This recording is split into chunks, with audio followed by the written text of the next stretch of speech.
Hello, everyone. Welcome to the first Splinterlands Town Hall of 2024. Hope everyone had a really great holiday season, had a great New Year's, and is kind of ready to rock and roll in the new year here. There's a lot of exciting stuff going on, not just in Splinterlands, but in the world in general, and especially in the cryptocurrency space. So hopefully, all these things kind of can come together and kick us off into another really great year in the Splinterlands ecosystem and beyond. So there's a lot of great stuff to look forward to. Um, we have with us on the show, we got Investigator, we got Nate Aguila. Is that how you pronounce it? I still, think I would know how to pronounce it at this point. It's Spanish for eagle, which is águila. Aguila. Yeah, Okay, well, I did the crappy American version of no pronunciation. problem. I'm just gonna call you the Eagle from now There you on. go. The Eagle has landed. We will have Nate to share some goodies with us as usual, and we have Cryptomancer here. And Howdy, folks.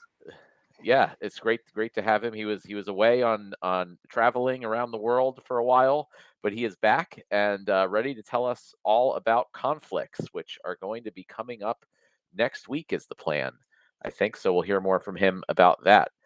I guess we can just jump right into things here. Investi, do you want to start us off with what we can look forward to with the next release next Tuesday, which I think is going to be the first one of the year. I don't know if we did a small one before, but We did a couple small releases earlier in the year. the first kind of major release of the year. Yeah, we took a week off. I know it seems like it's been longer, but so it's a pretty big update. I believe we're going to have Cryptomancer talking about one of the main features that should hopefully be going out. So I won't get into that too much. But we do have a lot of changes. So we have done a big pass through the SPS rental market and heavily redone the interface as well as the back end. So you can now fill multiple bids at the same time. And you can also cancel multiple delegations in a single transaction. We'll be posting the blockchain changes for any third parties that are offering these services, so you can group your broadcasts and send less traffic. We do have an update that a lot of people have been asking for, and that we will be replacing the voting proposal pop-up with a indicator that lets you know that there is something new to vote on. So you should get a little red dot that shows up on your SPS page, letting you know that there's a new notification if you go in there. I can probably drop a screenshot of that in the Discord chat in a little bit. So people don't panic. We are temporarily taking the Soulkeep link off of the main navigation. The demo's been down for a while until we either have a functional demo again or a full game. It's confusing to people to have that link prominently featured, so we're going to hide it for the time being. As part of both the DAO proposal and improving the new player experience, all new players that purchase a spellbook should get a 30-day delegation from the DAO of 100 staked SPS, so they get some rewards. It will also automatically undelegate after 30 days, and you should get a little pop-up notice that it has happened, and that you should stake some of your own SPS or rent some if you want to continue getting boosted rewards. We have also done a pass through the Dark Energy page and cleaned it up. We have pulled out the DECB purchase section since there's currently none for sale. It's confusing. We've also moved off transferring DEC to its own screen, kind of the universal screen that we use for transferring things. SPS, they all kind of share the similar layout. For security, we have added a warning when you attempt to enter a tournament where the prize for first place has a smaller USD value than the entry fee you are paying.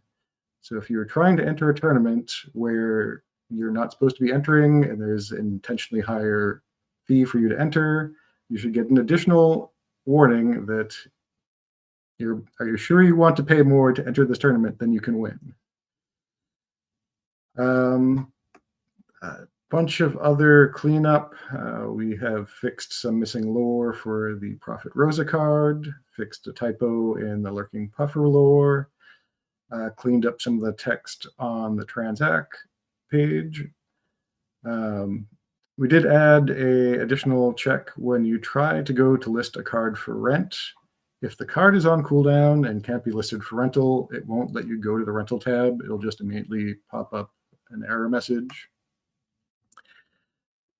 So that's most of the stuff. There will probably be a couple more changes. We may have another land feature for the currency history if that's ready to go. It still needs to pass QA testing, but it's shaping up to be a pretty big update on Tuesday, and looking forward to getting it out there. Awesome. Thank you, Investi. So, as you can see, we have a lot of stuff built up that's going to be going out. And hopefully, we can look forward to similar amounts of things just going forward as we keep knocking out little problems and issues and adding in some things going forward. So, thanks to the whole team, obviously, for just being on top of all those things and getting them in when we can do that. I guess without further ado, we should turn it over to Cryptomancer here. That's the next big thing that's happening. So let us know what we can expect. Hi guys, it's good to be back here talking with you all. It's been a while since I've been on one of these town halls. For the last few months, I've been heavily involved in working on the new conflict system, and that's what I'm here to talk to you about today. So conflicts is, in a nutshell, a replacement for the old airdrop system that was previously used for the older sets like Chaos Legion and Untamed. So going forward, airdrops are going to be done using a new mechanism, conflicts. But it's much more than just an airdrop system. It's really the foundation for what can be an entirely new passive game mode in the future. So we have big plans for it beyond Rebellion. You can look to see some enhanced version of it being used in the future, perhaps for things like PvE in the wilds of Praetoria or quests or whatnot. But so all of that is still TBD, but we'll see. Anyway, the support team has put together a very good series of articles on how conflicts work and what you can expect. So even if you know all about conflicts already, it's good to go back and look at these support articles if you want a refresher. And they can also be used to point new players at, for new people that want to learn how they can get involved with participating in conflicts.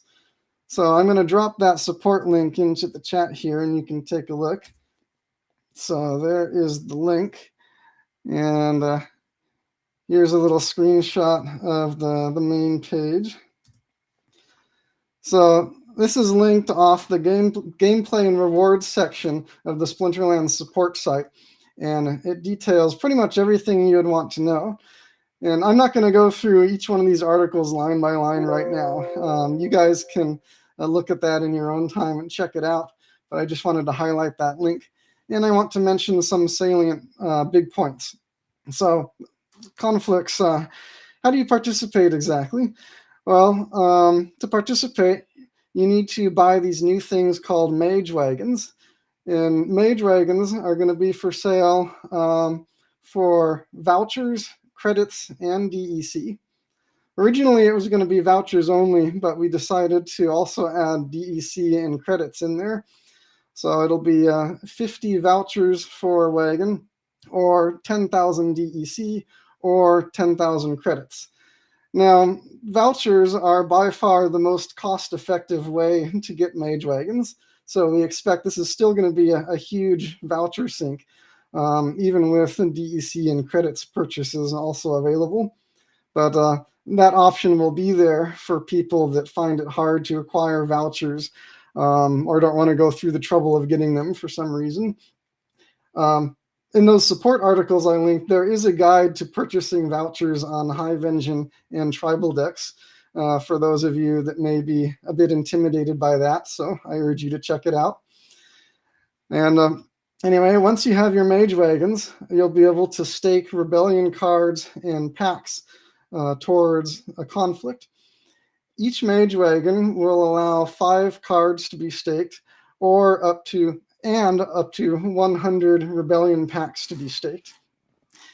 And when you've got your stuff staked, that generates a certain amount of contribution toward that month's conflict.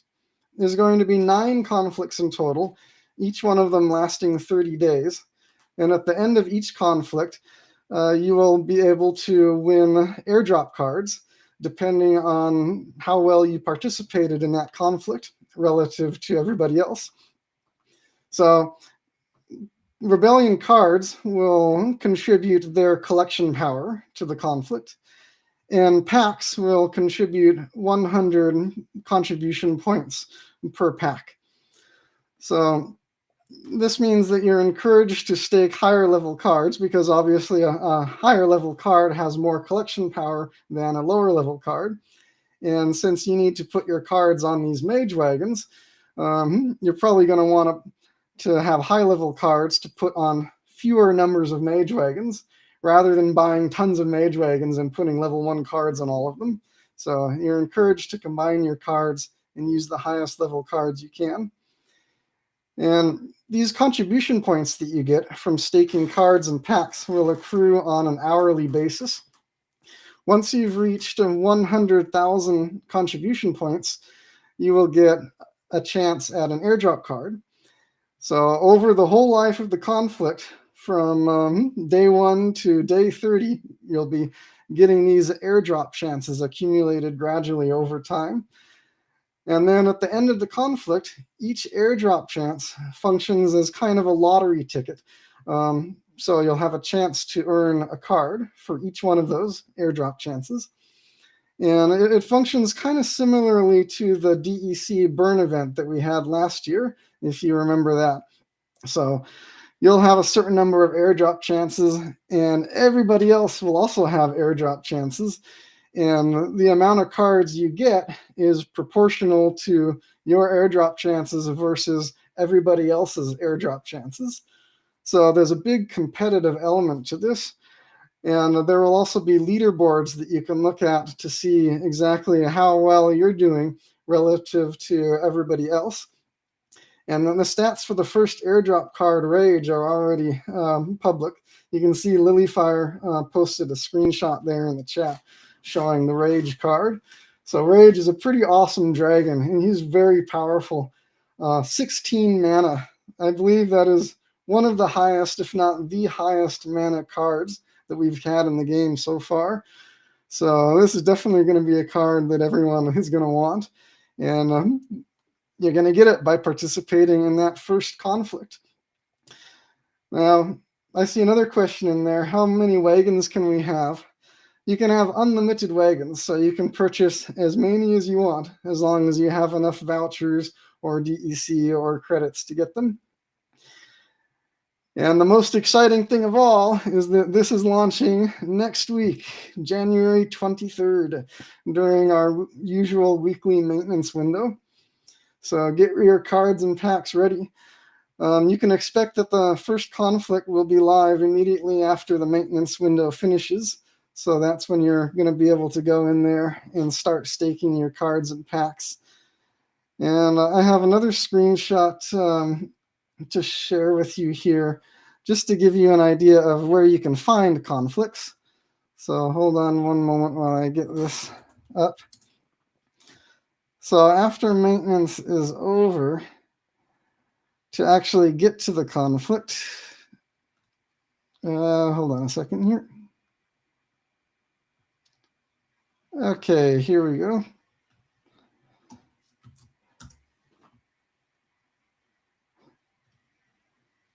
All right. So to actually get to the conflict, you're going to want to go to the Rebellion shop page, and there will be a little banner in the top right corner that you can see in that screenshot.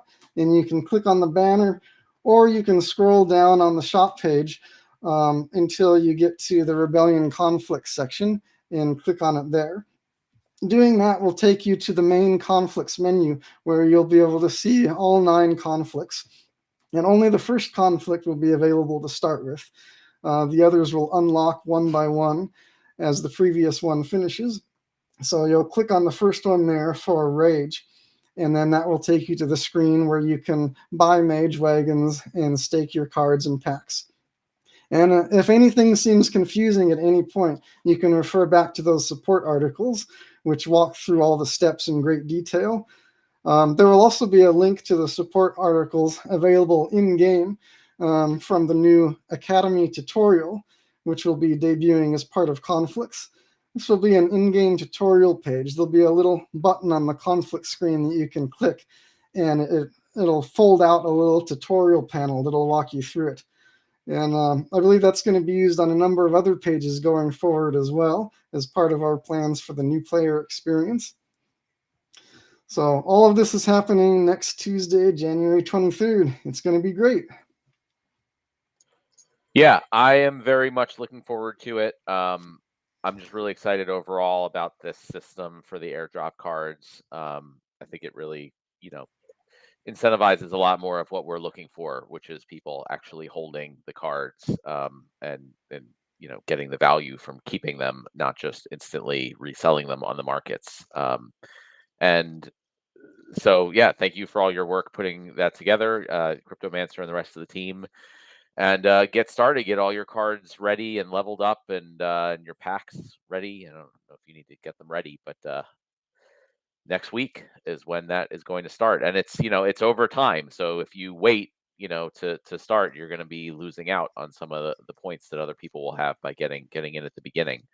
So it'll be very interesting to see how that all goes, if that drives more sales or drives, and it's not just sales in the shop, right? You can just buy cards on the market if you want, or buy packs on the market. So I'm very interested to see how that all works out, because it's pretty different than what we've had in the past. Um, Before I go on to the next thing, there is something else I wanted to mention that I forgot about earlier, which is the proposal from the Decrops game that was, in the last couple weeks. Decrops put up a proposal for the SPS DAO, and it was more of a kind of a marketing and promotion proposal, where it was just asking for $1 from the DAO. But what they were trying to promote is that they are doing a big sale in the Decrops game, which I believe starts on Saturday at 5:30 p.m. UTC time. There is going to be a sale, I think, of like a promotional NFT in the Deep Crops game, and it is going to be sold for DEC tokens, accepted at peg value, and all the DEC tokens are going to be burned. And I think on top of that, they are going to give a bunch of Decrops beta packs to the DAO to hold. Um, and you know, to me, that's awesome. This is exactly what I think we as a community should be looking for and trying to incentivize. The more and more that our tokens can be used outside of the Splinterlands ecosystem, the more value they gain, and the more value it brings into the Splinterlands ecosystem. So I wanted to make sure everybody was aware of that, and encourage everyone to try out Decrops. I started trying it out recently myself. Got a bunch of the beta packs, and working on figuring out. It's pretty involved, and I feel like it's similar in some ways to what we've envisioned for land. I mean, obviously it's land and producing crops, but that whole concept of getting land plots and producing resources and harvesting. They do have their own crops token. Let me see. I think they sent me a little blurb that I can read for a better description of the game. which is that Decrops is a crypto collectible farming simulation game, and it's also on the Hive blockchain. Another reason why we should support it. In any case, enabling players to manage a virtual farm. Players plant seeds, wait for crops to mature, and harvest them. Players can also craft and cook various recipes with their produce, complete quests to earn valuable items, and building resources. The economy revolves around the crop tokens, which players can earn by selling their produce in the seasonal leaderboard that lasts 15 days. And the more shares you sell, the more your crop token rewards will be. And there's also daily Hive token rewards given to players based on their crop power, which is similar to the collection power in Splinterlands. So check it out at decrops.com. That's DCROPS.com. They're giving a lot of value. They're burning all the DEC tokens that they take in. So they're basically selling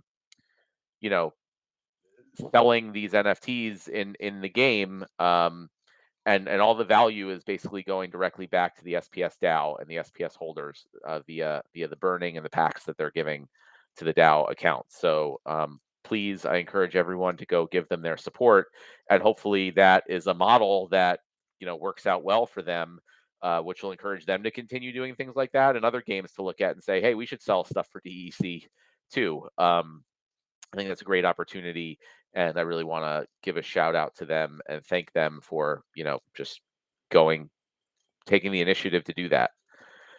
Now back to kind of the Splinterlands stuff. One of the big things, obviously, that we talked about in the last town hall before the end of the year was our kind of new major focus for 2024, which is around the new player experience. I'm just kind of saying the player experience generally because it's a lot more than just the experience for new players. I think there's a lot of improvements that will benefit new players and existing players that'll be wrapped into this. And there's a lot to talk about here. We've had a number of meetings. We've gotten, the teams organized internally with who's working on what, started making our tasks and plans for what exactly we're going to do and how we're going to do it. But I wanted to start off with Nate the Eagle, as we learned earlier in the call, is his name. And, he's the creative team is really starting to focus on the actual new player onboarding experience. When new players come into the website, how are we going to really bring them into this, not just teach them how to play, but really capture them into everything that's going on here and why they should end up being, like all of you guys, staunch supporters and players of the game.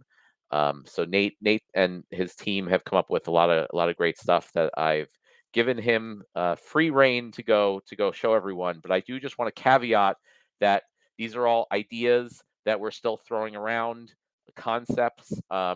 So, some of these things may get implemented, some might not, some might get implemented differently. We don't know yet. I really want to be able to share everything with the community and not have it be a problem if some of the things end up not being released or being released differently.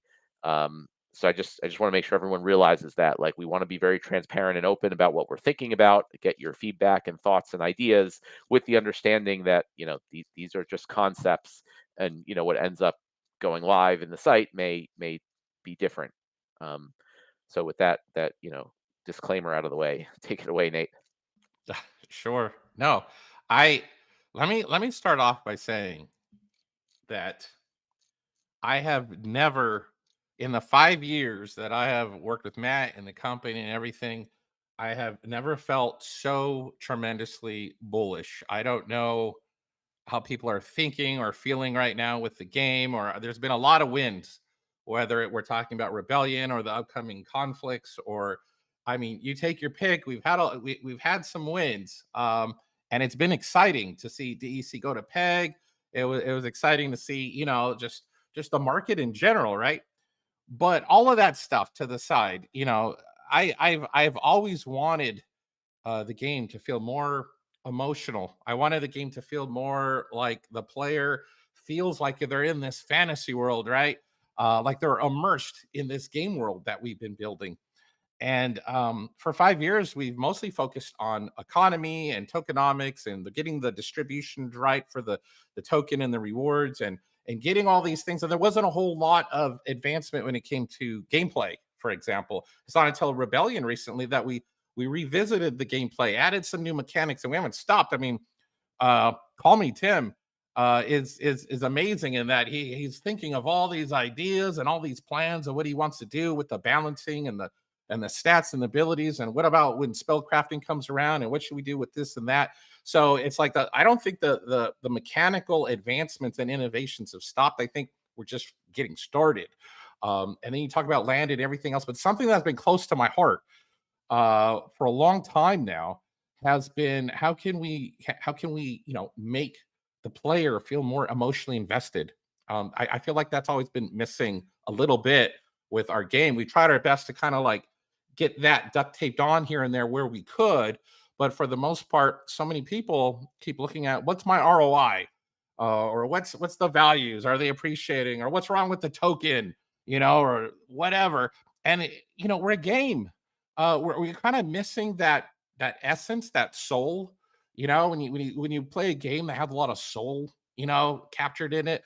That's what I want the players to feel when they play Splinterlands.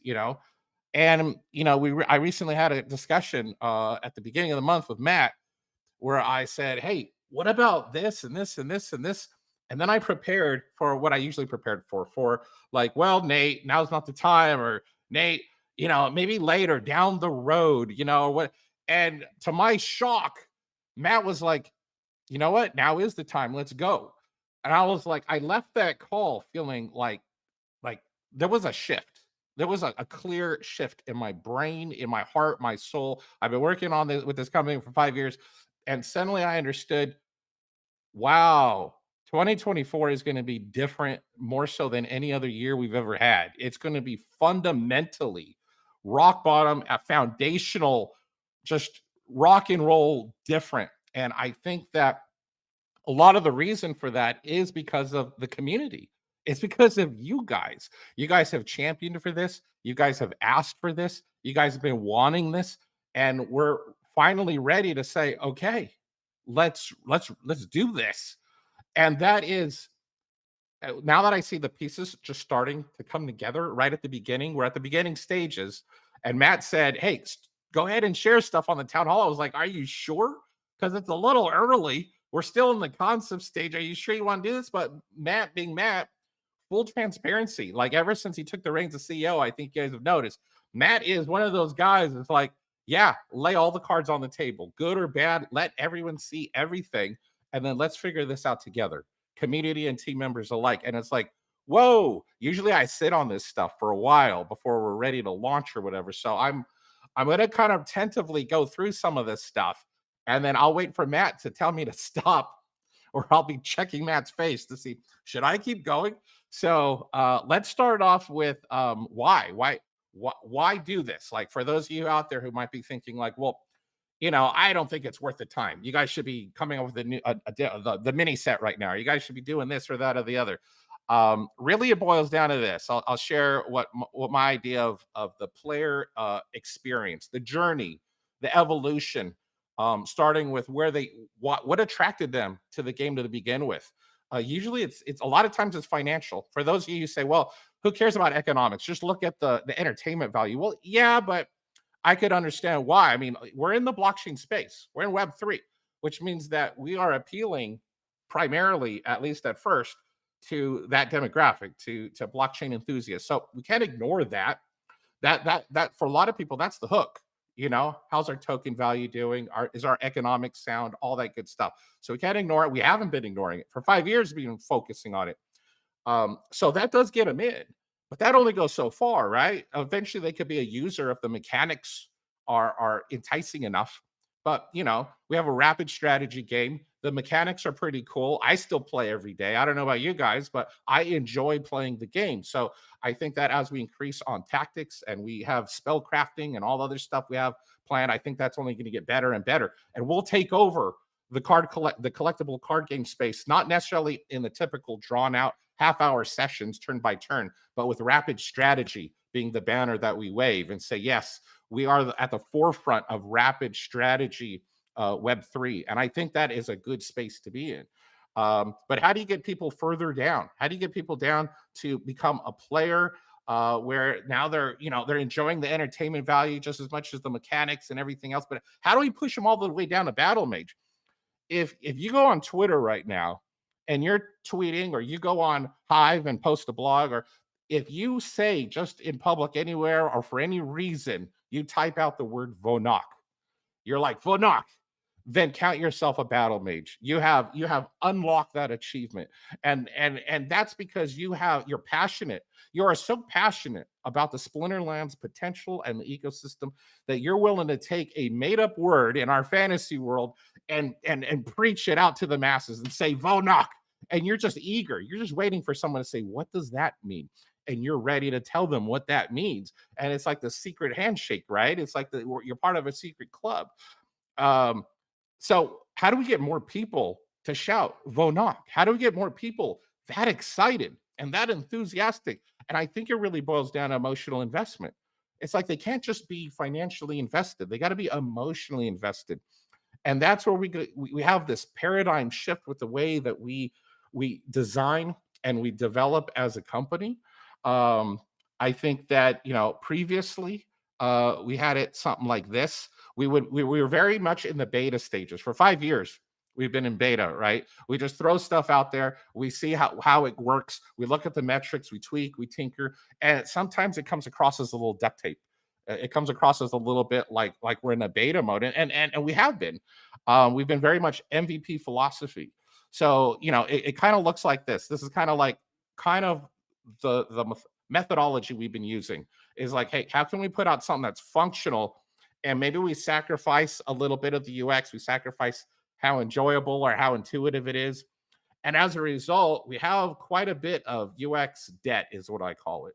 And which is the reason why we need an onboarding experience, which is the reason we need a more revamped tutorial and a better new player experience. And holy crap, I love that Matt just called it player experience and not new player experience. You have no idea. That makes my heart quiver, Matt. That is like, wow, that is exactly what we want to do. We want to fundamentally change the UX of the entire game. How do we design differently? And so, I see it as this. If we're going to go incremental or iterative design, then it should look more like this. We don't have to sacrifice the intuitiveness. We don't have to sacrifice how enjoyable or entertaining a game is. Instead of going from the ground up, we should be going sideways, right? We say, well, this is all that we want to do. Let's go piece by piece, until we're done, but without sacrificing the UX and how easy it is to learn, how easy it is to play, right? So that's an oversimplification, and I definitely didn't come up with that. This is something I found online as someone who follows UX and UI trends and stuff like that. I came across this, I think, on Twitter or whatever. I'm like, whoa, that's perfect. That's exactly what that speaks volumes for what we want to do in 2024. So I kind of grabbed that and I'm sharing that with you. That didn't come from the genius of Nate or anything, but the reason I'm talking about that first is because I think that it's kind of what Cryptomancer just said, and kind of what Matt said with conflicts. Conflicts is going to be the first taste. It's going to be the first taste of things to come. So you don't have to wait this long time to kind of get an idea of what's going on in our head. As Cryptomancer said, we have this button here. I'll share it with you here. This is an enlarged version of the button, but that essentially is what we're referring to as the Academy button. And we believe so strongly in it. We want this to be so central to our new design philosophy that it used to be this flat icon, right? And just recently, we banged on Antioch and Cryptomancer's door and say, hey, can we change the icon before it gets launched? It's kind of last minute, but can we do that? And they said, fine, we'll do it. And so they got it in there. Not only is it a cool little icon to look at, but we animated it too. So you can like hover over it and little sparkles come and a little shine and everything. And then when you click on it, little slider pops out and you're on the conflicts page, right? And it kind of, you get a rundown of why are you looking at this page? What's interesting about it? Why should you care about the page? And at a high level, it gives you just really a little bit of handholding, just enough handholding to say, oh, I get it. And if you want a more granular approach, there's a bottom at the end, at the bottom of the rundown that says, "Hey, tech support or customer support. You want to see some articles," and it'll lead you to where Cryptomancer already shared about the articles. So I think that imagine not that little icon, that little academy icon, not only being right there on conflicts, but on most pages in the website. Imagine how suddenly, like Matt said, it's not just a new player experience; it's a player experience. I mean, I've been with the game for 5 years, and we have like over 80 abilities to keep track of. And I mean, that's a lot of freaking abilities. Who can keep that much in their brain, right? I'm running out of space. So, imagine always having easy access to the information you need for the screen that you're on. So whether you're a brand new or a veteran player, you got to admit that easy access provides a level of intuitiveness that we haven't seen in the game before, and that we want to do. It's not just about, hey, let's revamp the tutorial real quick. It's about no. It's about fundamentally changing across the board, the entire ecosystem, the entire website. We're a lot more ambitious than maybe you guys are thinking. We're thinking big picture, like everything. Like we're done making UX debt. From now on, we want to do everything polished and beautiful and as nice as we can possibly make it. So with that in mind, I imagine that the our rate of production is probably going to slow down a little bit, at least at first, until we get used to it. So you guys should be prepared for that. 2024, we might slow down a little bit. But at the same time, we're getting used to this new way of doing things. And fundamentally, as we get better and better at it, then holy crap. I mean, talk about it's going to change everything. I mean, you could consider the last 5 years an accumulation phase. You guys, there was a steep learning curve. Not everybody got it. Um, you guys were of the select few who got it and figured out the learning curve, and you've been amassing your SPS tokens and your DEC and your cards. And you're like, ha ha ha. Once everyone gets it and they could be onboarded with such ease, then okay, it's going to be scary. We're back to push and shove time. So be ready. That's 2024. That's our goal. That's what we want to accomplish. So I will say that now I'll defer to Matt. Matt, I don't know if do you want me to share like that onboarding flow chart that I showed you, or is that going a little too far? Or what do you think? I mean, I'd even like to see some of the graphics and the art again that you guys have, just Holy the crap. concepts and things. Even if we don't end up doing it or not doing it yet, I mean, this is what you've put together is along the lines of what I would like to see at some point. The type of player houses and avatars and things. Again, with that caveat that like this is not necessarily what's going to be in or what's going to be in first and foremost, but it you know like you said, if you want people to be really invested as emotionally invested as battle mages, Yeah. this is the type of stuff I think we need, and I like this kind of stuff in games. All right, here we go. And then Rondon, I shared this flow chart with you earlier before the town hall started, but this right here is essentially now you guys are gonna get a high level view of what I pitched to Matt at first, and he was like, yeah, sure. And I was like, whoa. There you go. So I'll kind of go through it a little bit with you guys, not too long because I don't want to drag on forever.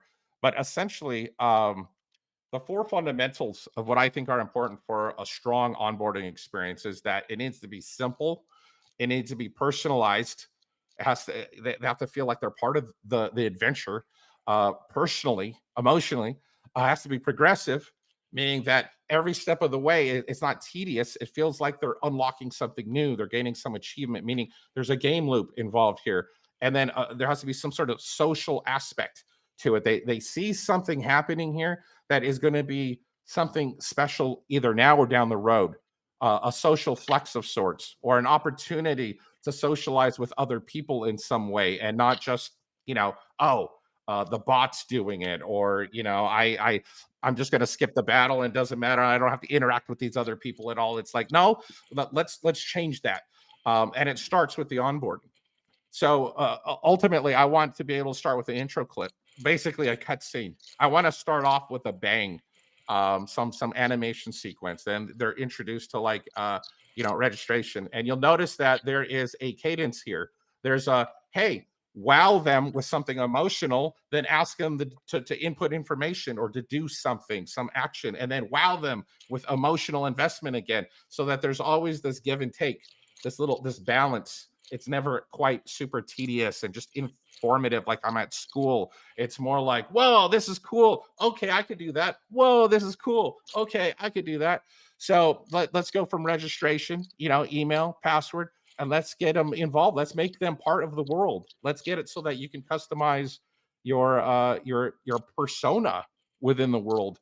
And of course, some of you who attended Splinterfest got a taste of what we were thinking. We were thinking like, hey, what if you could change your eyes and your nose and hair and stuff? What if we could basically, whatever we did with Rooney, what if we could do that with who you are in the Splinterlands world? And I really wanted to marry that with the idea that you are no longer known as your Hive wallet. That always seemed there was a disconnect there, right? I'm, tread tire 123. It's like, well, okay, wouldn't you rather be known as, L4, the dwarf slayer or something like we could do better. And so, when I talked to Matt about it, I was like, yeah, I mean, we could probably do that. When you click on your persona avatar picture, it has your Hive wallet name there, your username, but why not allow people, like a lot of you guys might have had a Hive wallet, name, and then you made it for the game and you realize, well, crap, if I had known that, I would have had a different name. Well, now's your opportunity potentially. If we're I able would to have had pull a off different name if I had known in 2017 when I just signed up for Steam It what it would have yeah. turned into. No, absolutely. Narrative tutorial. I want this to be you're en route to the academy. You're maybe another cutscene. I know the narrative team has been hard at work trying to figure out what that looks like. Maybe you wake up in a carriage, you're on your way, and something ensues, a little adventure, an attack happens, and you have to defend yourself as a newbie with some training card or whatever. And then by the time you get to the academy, it's all about training to be in the novice league. And the whole novice league, I want to make that into a PVE experience, player versus environment experience, so that you are seeing these opponents and their stories and their backstories, and you feel involved in the world, and you are learning as you go. By the time you graduate from this novice league training, you feel well equipped to graduate into the bronze league. Once you graduate, you're not staying in the dorms at the academy anymore. You might have some of your own housing, an apartment somewhere in Pretoria, at which point you have an opportunity to kind of decorate that as you see fit. And then we unlock the ability at this point to say, hey, you do realize we're more than just a normal game. Pride of ownership. That's where we introduce blockchain and Web3 and all the different currencies and what the advantages are to understanding this complex economy this robust economy that we've spent 5 years building. There's a lot to like here. But rather than shotgun it to their face right at the beginning, it's like we ease them into it. By now, they're emotionally invested. Now we can go ahead and get excited about the financial investment aspects of it and what's cool about just owning your stuff, right? And so we'll get into a lot of the what makes a Hive wallet different and what's a blockchain and all that other stuff. That's where Matt is making a really strong emphasizing the point, like, hey, let's go ahead and make it very easy to introduce renting. Being able to just one click rent everything you need to go do whatever it is that they want to do. So and I think that goes side by side with pride of ownership. Renting a whole deck and then realizing, well, crap, I could be the landlord. I kind of want to go buy cards just to have that pride of ownership and say, hey, I'm not renting an apartment anymore. I own my apartment, or I own my cards. That's a cool feeling to have. And then from there, it's about the calls to action. Where do they go from here? And chances are they're either going to go to the shop to go buy or rent. Potentially, they're going to go play one of our game modes, most likely rank play. But we do have land and we have other things. Or hey, join a guild. Let's create those relationships and that camaraderie, because that's going to add a lot of retention for sure. We don't want to let guilds slip between the cracks. Guilds is huge, and if I know Matt, guilds are going to get got more love in 2024 as we work through what he wants to do as far as new guild buildings or this, that, and the other. But I mean, I want to see more chat I want to see more interaction with guildmates. I want to make it so that you wake up each day and you want to participate in the game, not just for yourself, but because you don't want to let your guildmates down, and you want to foster those relationships and be with your friends and do cool stuff. And that touches on what Cryptomancer said earlier about, well, we could all imagine where conflicts might go with whether it's raids or boss fights or stuff that we do together with friends. So I'm excited to see that too, by the way. But then that just leads in. And what's funny is everything I just broke down is only half the discussion. The little black box at the bottom that says rank play revamp, that's like a whole other thing. Like, you could fit like probably 20 million other flowcharts into that little black box. And the meetings we've had thus far to talk about the player experience and how to revamp that in 2024, a lot of that has revolved around all the stuff that I haven't even talked about. In fact, I'll let Matt touch about that stuff later. But just, all the leagues and reward distribution, and everyone in Mav's chat who's been talking about, oh, gladiator cards should be here, or no, they shouldn't be there, or what about Bronze League and how new players feel about it? Like, okay, we've had discussions about that, and we have so many great ideas. I'm so excited that what Matt has in mind, but that's not my part to play right now. Matt said that he'd like to share some of the stuff I would otherwise keep secret from you guys, but Matt's the CEO, so I'll comply. So as far as the some of the stuff, I think I noticed in chat, I had noticed someone said, "Hey, this sounds great, Dave, but don't be too ambitious. Let's be realistic." Maybe we should do a DAO proposal vote to see if you should share some artwork. Here's the good news. For those of you who think we're maybe being a little too ambitious, then I will say this: Splinterfest. You guys saw that we were already conceptualizing, like stuff like avatars and stuff like that. So even as far back as there, that was my dream. And at the time, I had got a green light through 2023 to work on some of this stuff, thinking that, maybe by end of last year, maybe we would at least have an entry point to cosmetics, a voucher sync or something, right? That morphed into more and more discussions internally within creative and said, you know what, this could be so much more. And we have all these big plans. I'm not going to talk about all these big plans, but I will say this: all the investment in time and resources to get the art done, it's already done. Like, we're ready to go. We're ready to go for custom avatars. We're ready to go for player housing. We're ready to go for all of this very ambitious sounding stuff, right? It's really just the UI and the implementation of it, which, we're ready to go, except all the actual work to implement the entire thing. The execution stuff. But as far as creatives go, creative is kind of like ahead, which isn't normal. Usually we're like trying to catch up. It feels good right now because creative is a little bit ahead, and we have some ideas, and we're like, hey, we got all these assets sitting on a box in the shelf. Let's do something here. So we have here's an example of what, like, a customization screen might look like for player avatars. The idea here is that you have an opportunity to, not only be a human. Let's say you wanted to be an orc, right? Well, heck, be an orc. What kind of orc do you want to be? You want green skin? You want red skin? You want white skin? What kind of nose do you want? What kind of ears do you want? What kind of teeth do you want? What kind of hair do you want? What kind of, shirt do you want to wear? All of that stuff customizable. All that stuff already sitting on a shelf, ready to kind of figure out with the devs, like, how can we make this work, right? In future town halls, as we get closer to implementation, as we get closer to figuring out, like, what is a reasonable time frame to get this done, I'll share more at that point in time as far as that stuff. But I will tell you that I've seen all the races and all the different stuff you could do, and it's like, whoa, this is amazing. I can't wait. Same thing for housing. Like, here's some concepts of an apartment that you could own. You could change the floor, the ceiling. You could change the texture of the walls.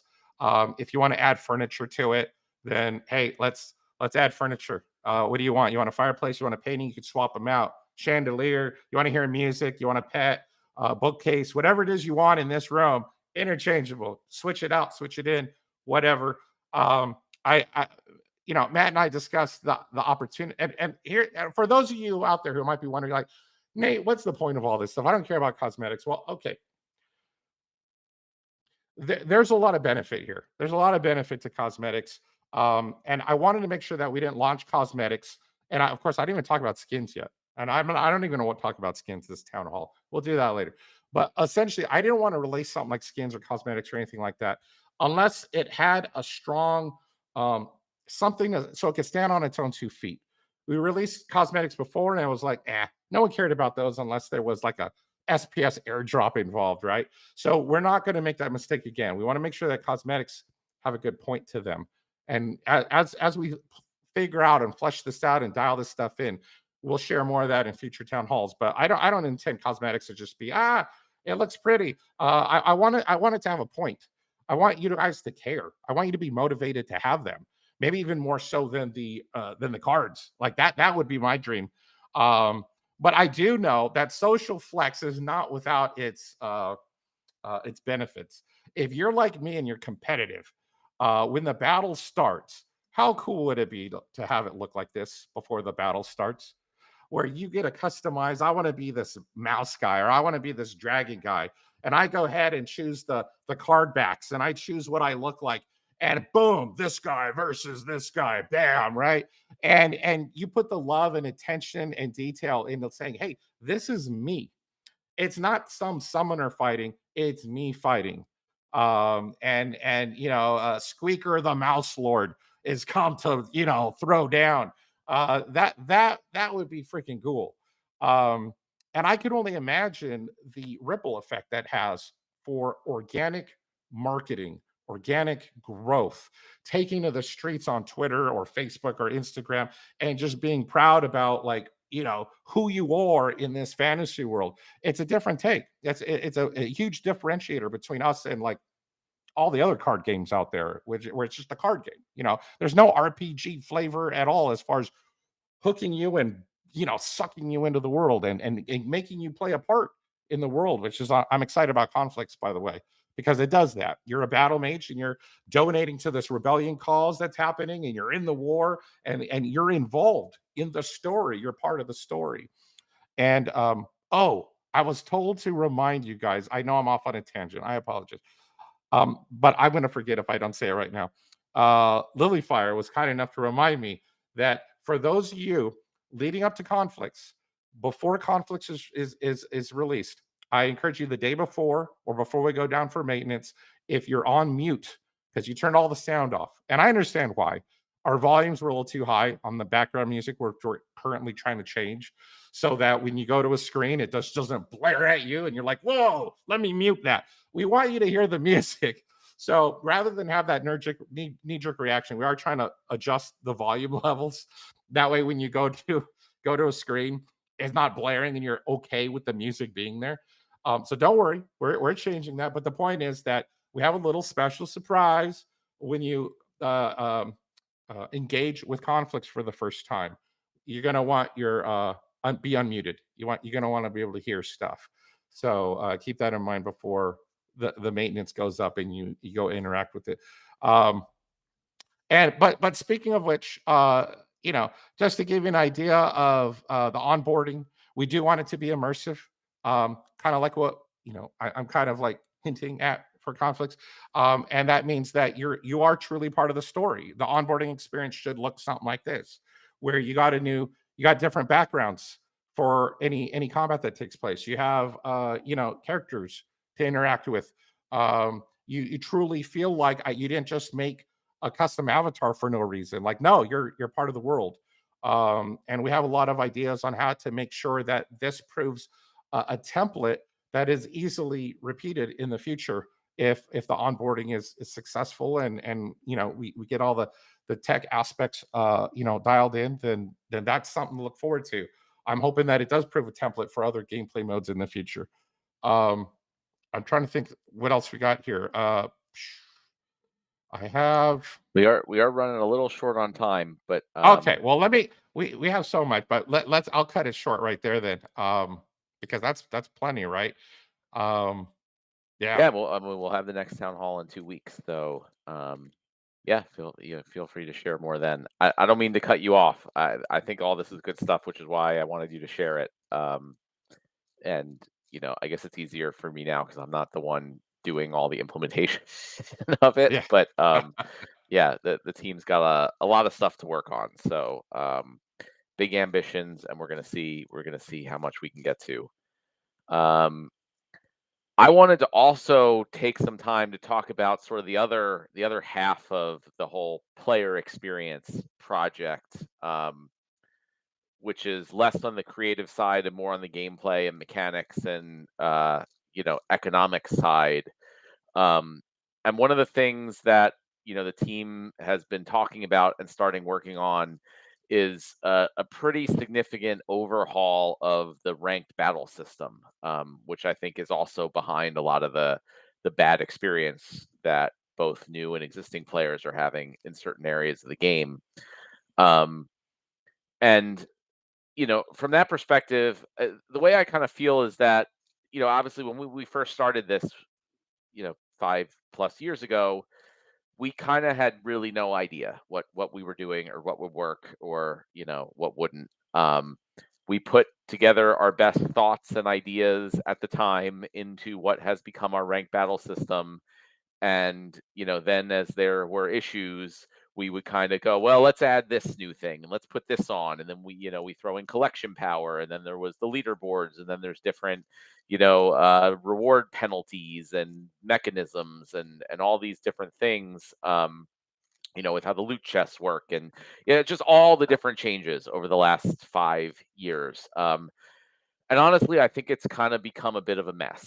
And I think it's become a situation where there are some underlying issues with the system, um, that it's just kind of always been that way. So we just leave them like that and we try to sort of band aid each little problem with it. Um, which in my opinion isn't really a good way to handle it. And ultimately, if there's like core underlying issues with how a system works, you got to fix those issues, and no amount of like band-aiding is going to work. That just usually like fixes one little thing here and messes up a couple other things over there. And it also makes it extremely difficult at this point to even tell what's going on or what is actually the cause of different behaviors or things. And if we try a change, it's hard to understand, like, did that change work or make things better or worse? And, is it really because that change was good or bad, or is it just because there's other things that are interacting with it in wrong ways? So I'm just trying to give some background into how we've been thinking about this for a long time. And, one of the things is, to be honest, like I also generally don't like anyone to be upset about things, right? Which is I picked the total wrong job for that, to be quite honest. But so a lot of times it was like, well, we don't want to change stuff up too much because some players are always going to get upset, and we want to try to okay, tweak this thing here, but also add a different thing over here. So these players who have these cards or did this thing, and everyone is happy in a different way. But ultimately, I feel like that just makes the whole system worse, and it just makes everyone less happy in the end.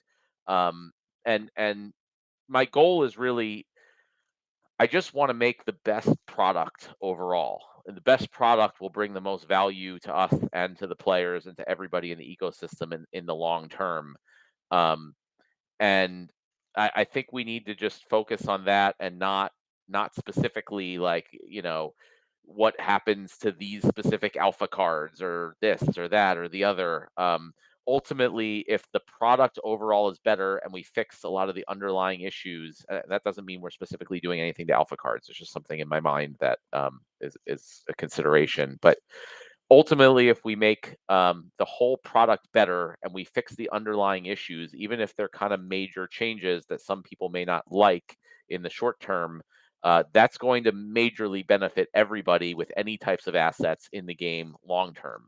So I instead of being like, here's how the system is, what things can we tweak or change to make it better, which is how we've been looking at it for the past few years, that got us to this point. I, in my mind, was like, let's throw out everything. And if I was going to make a new game, a new Splinterlands game from scratch right now, um, how would I do it? Right. And not worry about, how things were in Splinterlands for different reasons that may or may not apply. over many years. So the first thing, I thought is that I think the ranked battle system would be relatively simple. And I think the simpler something is, often the better it actually works, the easier it is for people to understand, and the more like clear the incentives are, right? So so and some of the problems we identify, I've talked about this many times, is the goal should always be for people to want to move up in the ranked ladder, right? That should always 100% be the goal. In my opinion, anytime anyone ever says, I don't want to move up into a higher league, or I don't want to get a higher rating or anything, that is a failure of the system, right? That something is not right. Um, and people should always be able to move up, primarily in one of two ways, either through skill or through buying more assets, right? Or a combination of those two things. So either you're really good at the game and you can move up with less assets, or you're not so great at the game and you need more assets to move up, um, or some place in that continuum. That's how it should work. But we should always like have the option to be, if you're struggling to move up, you should be able to go get more assets, and that should be able to have you move up, right? And that sound, if we were like a traditional game company, that sounds bad, because it's kind of saying like, okay, we just want to sort of force people to spend more money in the game, which they all do, obviously. But here, that is something that I think everyone in this community should want. We should want people to buy more assets, kind of all the time, and there should be the opportunity for them to do better at the game and learn how to play better and utilize their assets better, to move up with being able to buy or rent less assets. But ultimately, like, that's what we need to make.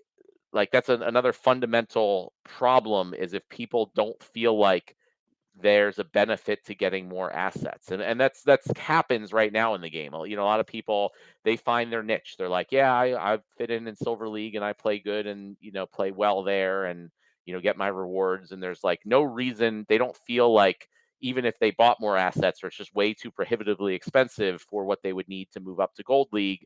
So there's no incentive to buy more assets. And that's just bad for everyone in the ecosystem, right? The money that's coming in to buy more assets, um, at this point, literally mostly goes to players, even more than the company, which is on purpose. So from that perspective, and I'm giving you this big kind of lead up and understanding, the reasonings and the thought process behind this, because again, we're kind of planning to radically overhaul ranked battles. And I don't want it to be, it might come as a shock to some people, and that's expected and that's okay. But ultimately, again, I just think it's going to make this whole system better, and especially like new people that are coming in are not going to care about what happened 3 years ago, and who said what or bought this or did that. It's just going to be, is this like a good system or not? Um, so as far as like people wanting to move up, I mean, things like the leaderboards in each league, those are literally reasons for people to not want to move up to a higher league, right? So I don't think the leaderboards at each league are good. Um, for that reason. And also, there's really like a small number of actual people who kind of, you have many accounts that make up all the leaderboards. So that's basically just giving out these rewards to the small group of players, and the vast majority of players in our ecosystem have no chance of ever getting onto a leaderboard. So that's just one example of something like I think is detrimental here. And on top of that, even the ELO rating system, right? That the ELO rating system that we use works very well in games that are almost entirely skill based with no chance, like chess or something like that. Um, doesn't work as great in a game like Splinterlands, where it's like it's over many games skill based, but in each individual game, your guys could miss a bunch or whatever RNG things could happen. Um, so, a very high rated player could lose to a lower rated player. That would never happen in something like chess. So, I wanna kind of throw out and rethink the rating system to where it'd be more like a flat. Every win you get a certain amount of rating increase. Every loss you get a certain amount of rating increase. So it's not an issue of how high or low the rating of your opponent is. Um, and then on top of that, also, by even splitting everything into leagues, um, that also kind of messes with things, right? Because if you're in Bronze League, you're only going to be matched with people in Bronze League. You're never going to be matched with people in Silver League. So even if you're at the very top of Bronze, you might end up and you might purposely stay. We like literally let you not move up to Silver. And there's lots of, whether it's bots or other people who just like purposely stay in Bronze, then they get matched up with brand new players coming out of Novice, and it makes a horrible experience. So I kind of want to take out the concept of leagues. I want to still have the leagues in the game, but they really just represent different rating ranges. So it's not a situation where you can like choose to stay in Bronze or that you would even want to. Um, and so that if you're in the high end of the Bronze rating, you should be able to get matched with someone in low Silver. Uh, Basically, you should be able to be matched with whoever is closest in rating to you. So we don't get these situations where you're at the top of a league and you're always fighting against people much lower rated than you. It's really hard to move up. Um, and so just like a very simple system. Like again, it's you win a battle, your rating goes up. We'll sort you into leagues. So once you get over 1,000, it will say you're in Silver League, but that's the only difference. Um, and to make that happen, right? Also, one of the problems I talked about was that players in a lot of cases aren't incentivized actually to get better cards. You have card level caps. So if you're in Bronze League and you are not that great a player, and I've talked with and seen a number of people like this. It's just, even if you have a max level deck, you could buy all the cards you can possibly buy, you still can't go beyond Bronze rating caps, and you still might not be able to beat the bots or whoever it is that are just completely dominating Bronze League. So again, that's the incentives are wrong. It's like I can't buy more cards, or I can buy more cards, but it doesn't actually help me. I can't get out of Bronze League or Silver League or whatever league I'm in. So one thing that we're looking at is also just removing the level caps entirely for ranked battles, not for tournaments or brawls or anything like that. Which is I understand that can be like a shocking or potentially scary concept to people, but if we have this simpler, basic rating system, then it's not like people in Bronze are suddenly going to be fighting against people with max level decks, right? People with max level decks, no matter how bad they might be at the game, will go up in rating very quickly. So it will, the whole goal of a rating system, and whether the way I think about if a rating system works or doesn't work, is if it is matching you against good opponents. That's kind of it. So I think that, and looking at our current system, the rating system doesn't work very well. There's many cases where players are not matched against good opponents. Good meaning they're like reasonably equal. So if your opponent might have higher level cards than you, but they might be a worse player, right? So that's fine. That's still a relatively equal match if you're a stronger player with lower level cards. And then it gets into a situation also, we're looking at the Soulbound reward cards and the Gladiator cards, and those things purposely take a lot of time to earn and build up. So newer players are going to be disadvantaged against more long-time players with those cards, and that's good. That's kind of on purpose. If you're here, you've been here, you play for a long time, you're getting these advantages over other players.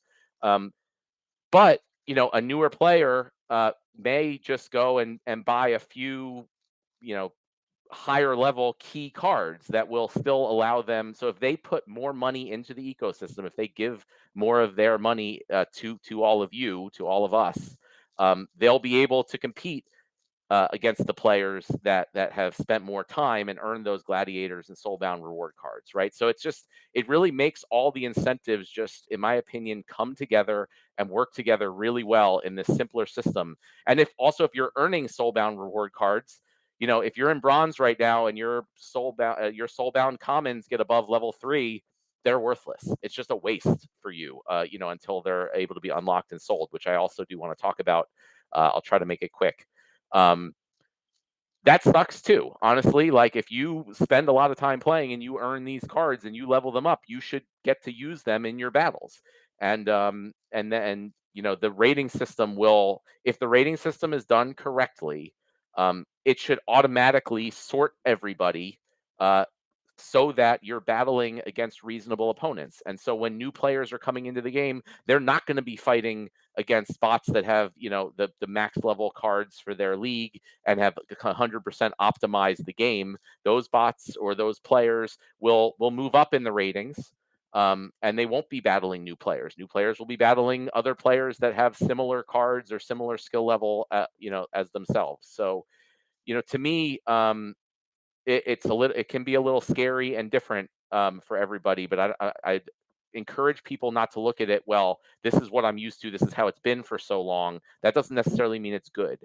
And I think it will also, if the whole system is simplified, I think it will also allow us to much more easily identify where the real problems are, right? If there are still issues or incorrect incentives or exploits or whatever it is, my hope is that if we have a much simpler system, it'll be very easy to identify that's what's wrong. That's what we should look at or change. So it's going to be a process, like everything is. But I kind of want a reset of ranked battles to a simpler system that I think will just naturally fix many of the problems that we have, that we're seeing currently, for both new and existing players, and then allow us to kind of identify, if there are still issues, where they are, and what to do about it. So that's what we're currently thinking.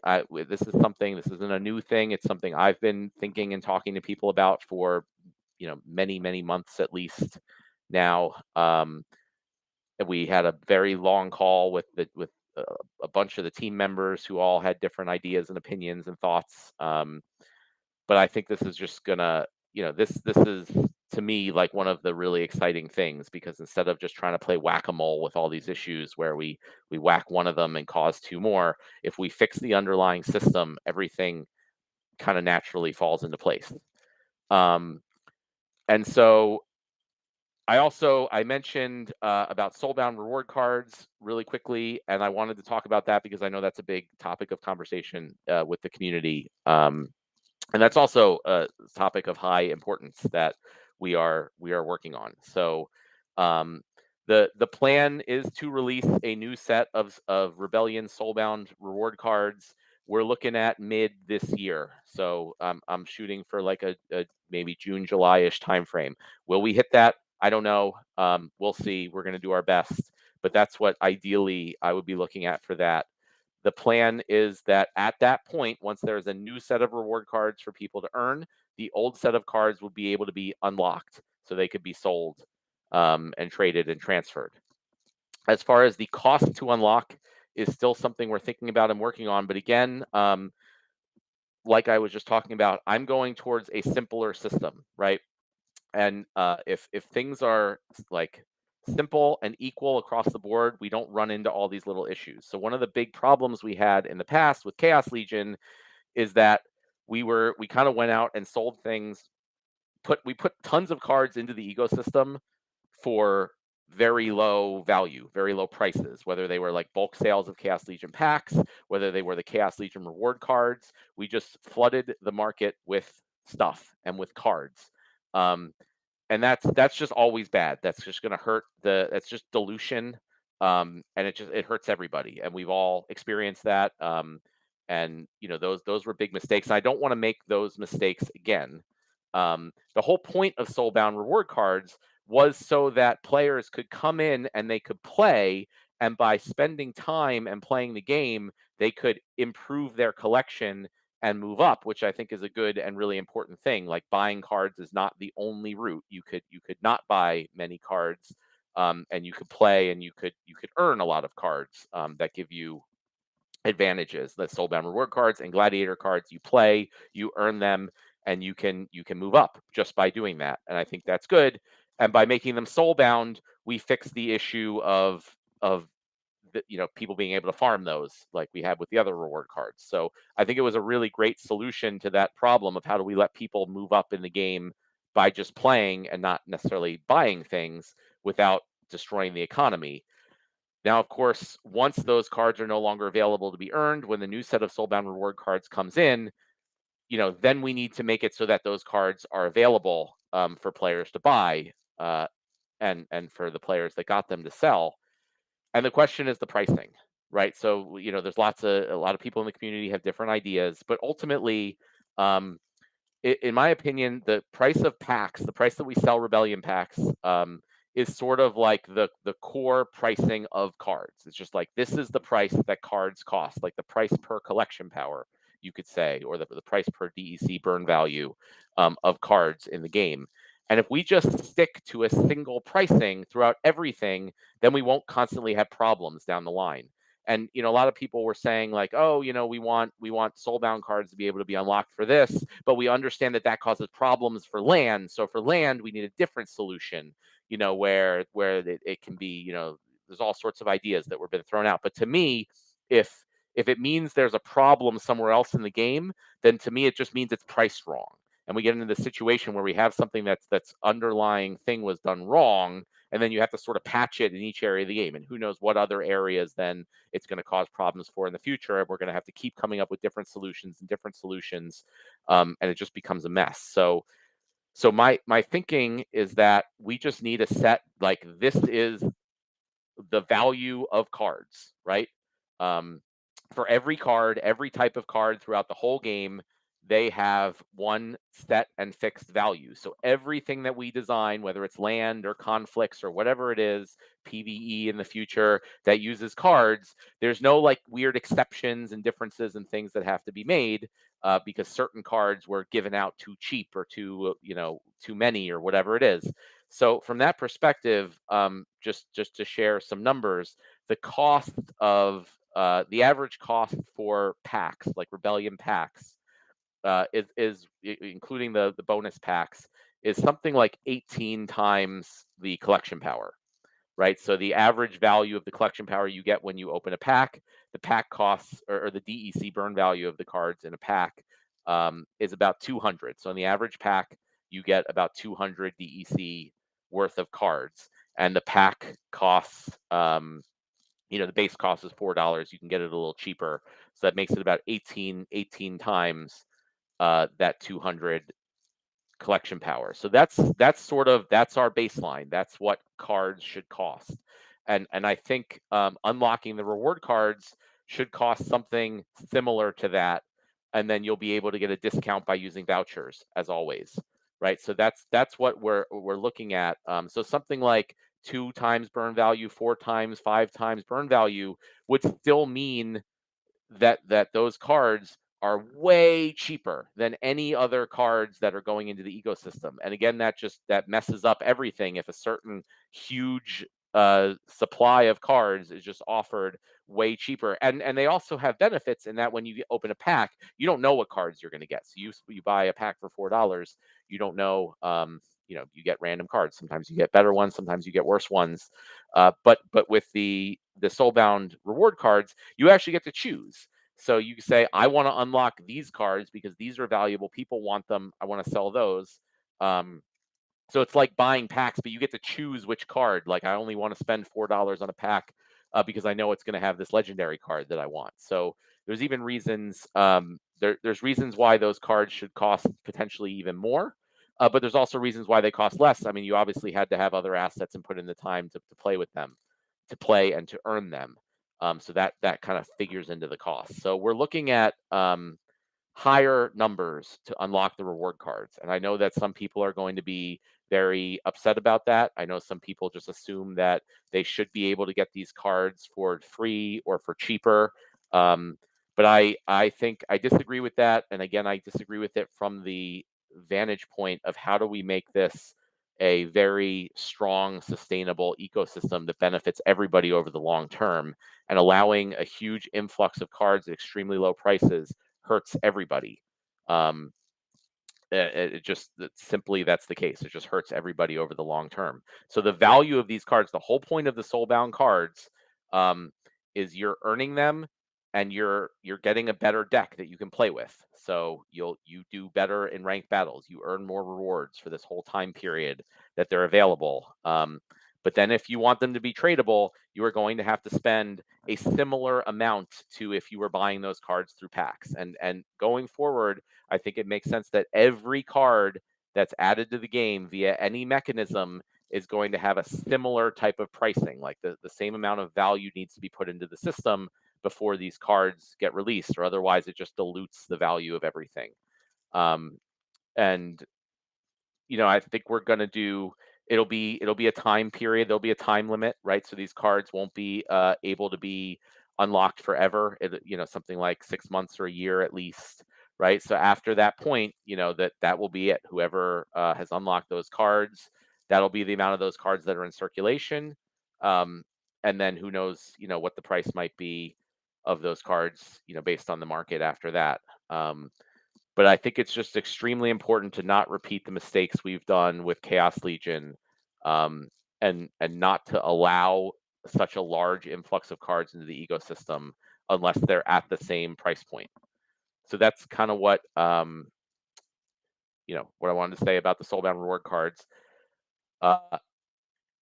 And I'm going to stop there, and I want to get into questions because since it's been so long since the last town hall, we have a whole bunch of pre-recorded questions. I'm going to really do my best to go quickly through the questions. I know I say that every time and I fail miserably, but it's a new year, so we'll see. And then after that, we will go to questions in the chat.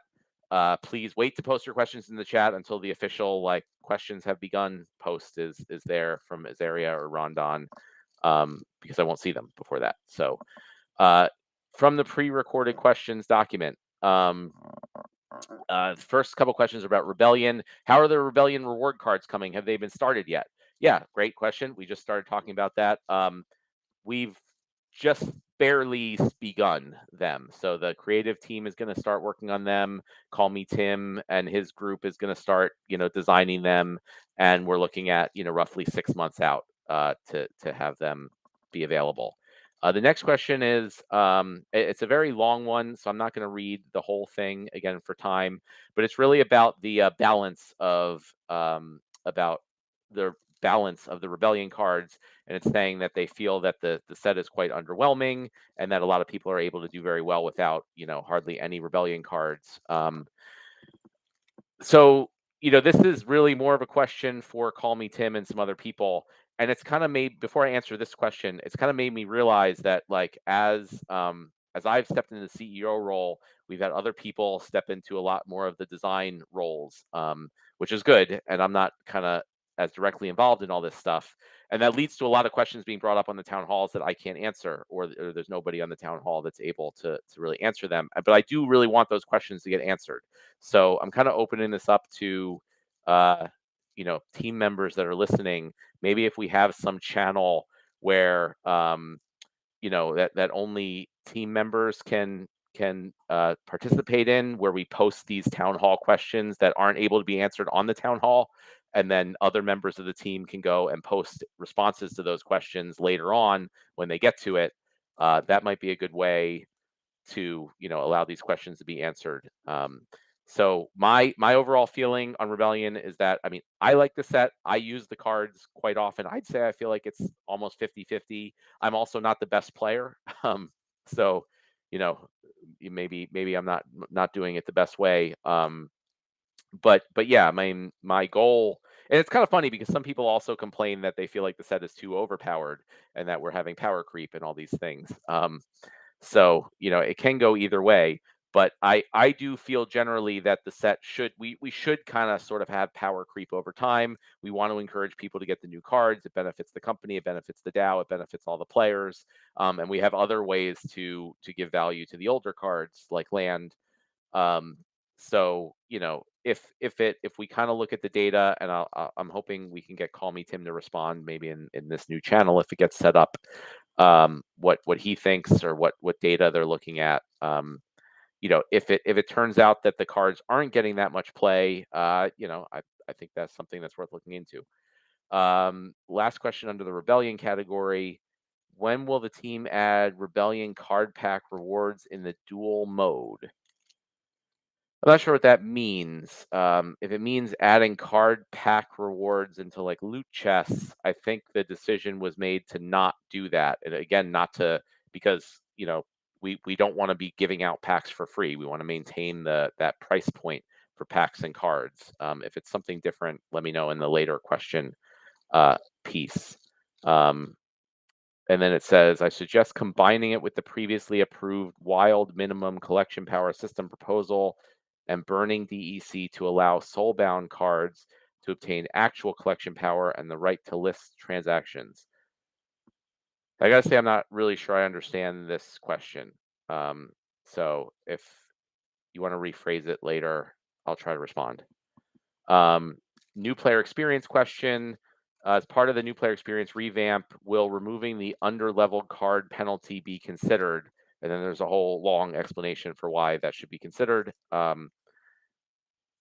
Yeah, I mean, so I kind of talked about that. I want to sort of throw out everything we kind of have for ranked battles and do a much simpler system. The underlevel card penalty is a great example of one of those like band-aids we put in to try to fix a particular issue that I think is really caused by just like the underlying system being done incorrectly.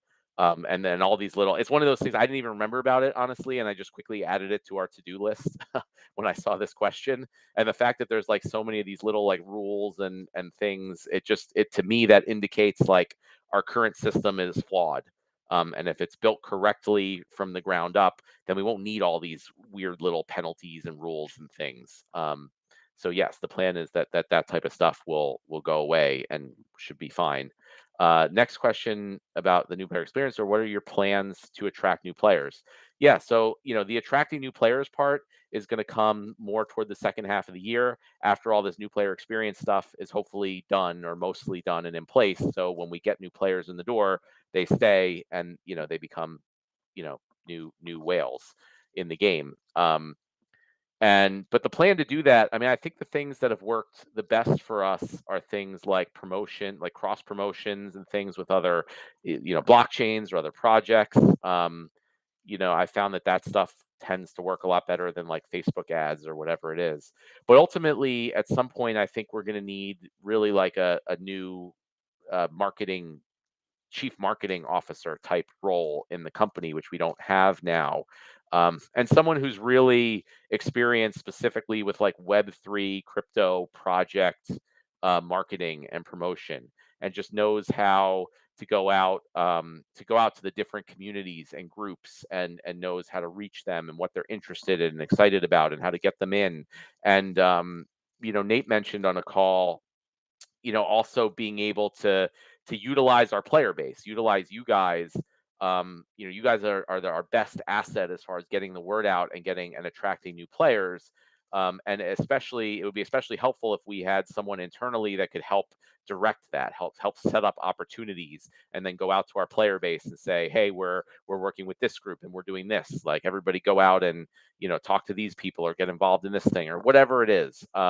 So I have like ideas in my mind. I'm not really a marketer or promoter, but I want to get someone who's just really good, really just knows what they're doing. And there are people like that in the crypto space. And I think if we get someone like that in, we have a good experience for the players that do come in, and we're able to utilize all you guys, our biggest resource, to make that happen. That's why I'm so excited about this year, right?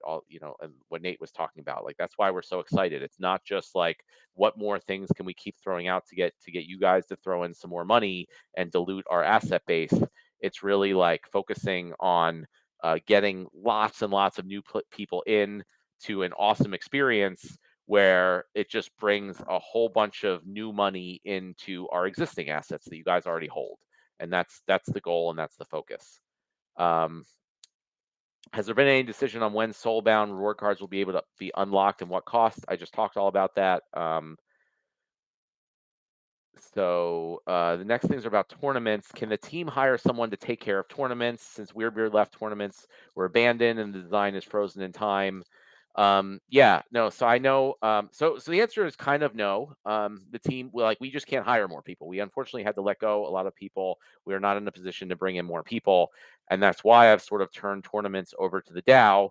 And I know that's been difficult. And I know Clayboyne's been working, and everyone has different opinions, and it's hard to get 2/3 consensus on any changes. I would propose, and Clayboyne, if you're listening, I propose to you and to the community in general that a lot of DAOs generally have this problem where they feel like everyone has to vote on every little change. And I think it actually works much better if the DAO chooses to hire someone or give someone the authority to go and make decisions without a vote for every little thing. I mean, so like delegated authority. The DAO goes and says, "Hey, Clayboyne, or potentially someone else, um, we trust that you will talk with everybody and listen and understand the issues and go and come up with a good solution and just go ahead and implement it." Because honestly, with any product, and tournaments are a product just like anything else, there's like hundreds of little decisions that have to be made. As much as we might design a new feature, like, I sort of put out the design for conflicts, and then Cryptomancer has to go and make like 1,000 little decisions, or Nate and the creative team has to make a whole bunch of little decisions, and we can't like get the whole company in to have a discussion about every little decision. You just have to trust that Nate and Cryptomancer and everybody else, they know what they're doing, and they're going to figure out the best thing for those little decisions, and I don't need to worry about them all. And I think the DAO should look at this type of stuff the same way. I think all DAOs, this is a problem with all DAOs, not just ours. Um, I think DAOs should say, we can't have the entire token community putting up proposals and voting on every little thing, like what every single tournament should be. We should just say as a community, hey, this person we think is good and can figure this out and do a good job, and we're going to say to them, go and do it. And if they don't do a good job, if the community is not happy with it, then they stop essentially hiring that person to do that job, and they try to find someone else. So that's what I would suggest for tournaments is, I think Clayboyne can do a good job with it. So I think the community should just say to him, go ahead, listen to, talk to everybody, get all the feedback, and then just go do it. Go try things. If it doesn't work, try something else. Iterate, but get stuff done and get moving. And if not Clayboyne, then figure out how to get someone else to do it. And the team, we can help if we can, but we're very limited in resources, and again, we're really trying to focus on bringing in the player experience, elevating the player experience, and then bringing in a ton of new people and new capital into this ecosystem. So a question about system stability that's saying, what's being done to address the stability issues, especially noticed during guild brawls that down for maintenance pops up several times, causing lost battles. I mean, I have not personally experienced that. I've felt like stability has been the best it's ever been since I think this game has ever launched. Um, so I don't know if there's a general problem or perhaps something specific to certain people, whoever submitted the question. But I mean, obviously, stability is an extremely important thing. Investigator has been leading that team for a while, and we have a few people specifically focused on our systems and our operations. So yeah, I mean that's what we're doing to address stability, is we have people that are specifically focused on trying to make sure the game is stable and works well. And if that's not happening, when we will work on addressing it. And maybe I'd suggest, submitting support requests, I guess, and the team could potentially look into your specific issues and see if it's something maybe about your setup versus, the general system. Questions about reward pools. How are the reward pools split for Modern and Wild? I understand that the battle rewards have separate pools, but I've heard that the focus end of season rewards share the same pool. I don't think that's the case. If I remember correctly, there's separate SPS pools for Modern and Wild for both the battles and the chests. I don't know if anyone remembers differently, but I feel like it's all separate between Modern and Wild and every league. Yeah, I just also wanted to mention, as far as the like ranked battle overhaul, one of the problems we also have now is that, like, a lot of times if you're in the top of bronze and then you move up into silver 1, you actually end up getting fewer rewards, which is also doesn't make any sense. And as part of the ranked battle overhaul that we are looking at doing for the player experience project, we want to make sure like it's very clear and obvious that every time your rating moves up, you clearly get more rewards. And so it'd be something like, I don't want it to be like you go from getting 10 loot chests a day in bronze 1 to 1 loot chest a day in silver 3. I mean, that is, again, even though the silver chest is better than bronze chest, like that just feels like I'm losing out on rewards and don't want to move up. So I want to change it to something where like maybe, everybody first earns bronze chests and then you earn more silver chests. So like you might, if you're in silver, you might get 10 bronze chests and 5 silver chests or whatever it is. I don't know. We're throwing out a lot of ideas for how that might work, but I just want it to be very clear and obvious that like if you move up, you get more. Period. Like it's clear and that's the case. So there's going to be some reworking of how those reward pools work um, to make sure that happens. And it's never the case where I'm like, I want to stay lower rating to get more rewards. That would just be, hopefully not the case anymore. Um, DEC question: when the team needs DEC and DEC is well below peg, why is the team still burning SPS for DEC when they get DEC at a discount? Yeah, I mean, that's a good question. And the reason is because if we just buy DEC off the market, that costs money. Money is unfortunately not something we are flush with at the moment. Um, so I'm trying to conserve that and be really smart about it. But we do take in a lot of SPS, especially recently as the price has been higher for pack sales. So even though it might not be the most efficient for us, you know, um, to burn SPS versus buying DEC, we have a lot of SPS that we've taken in from the sale of credits and packs.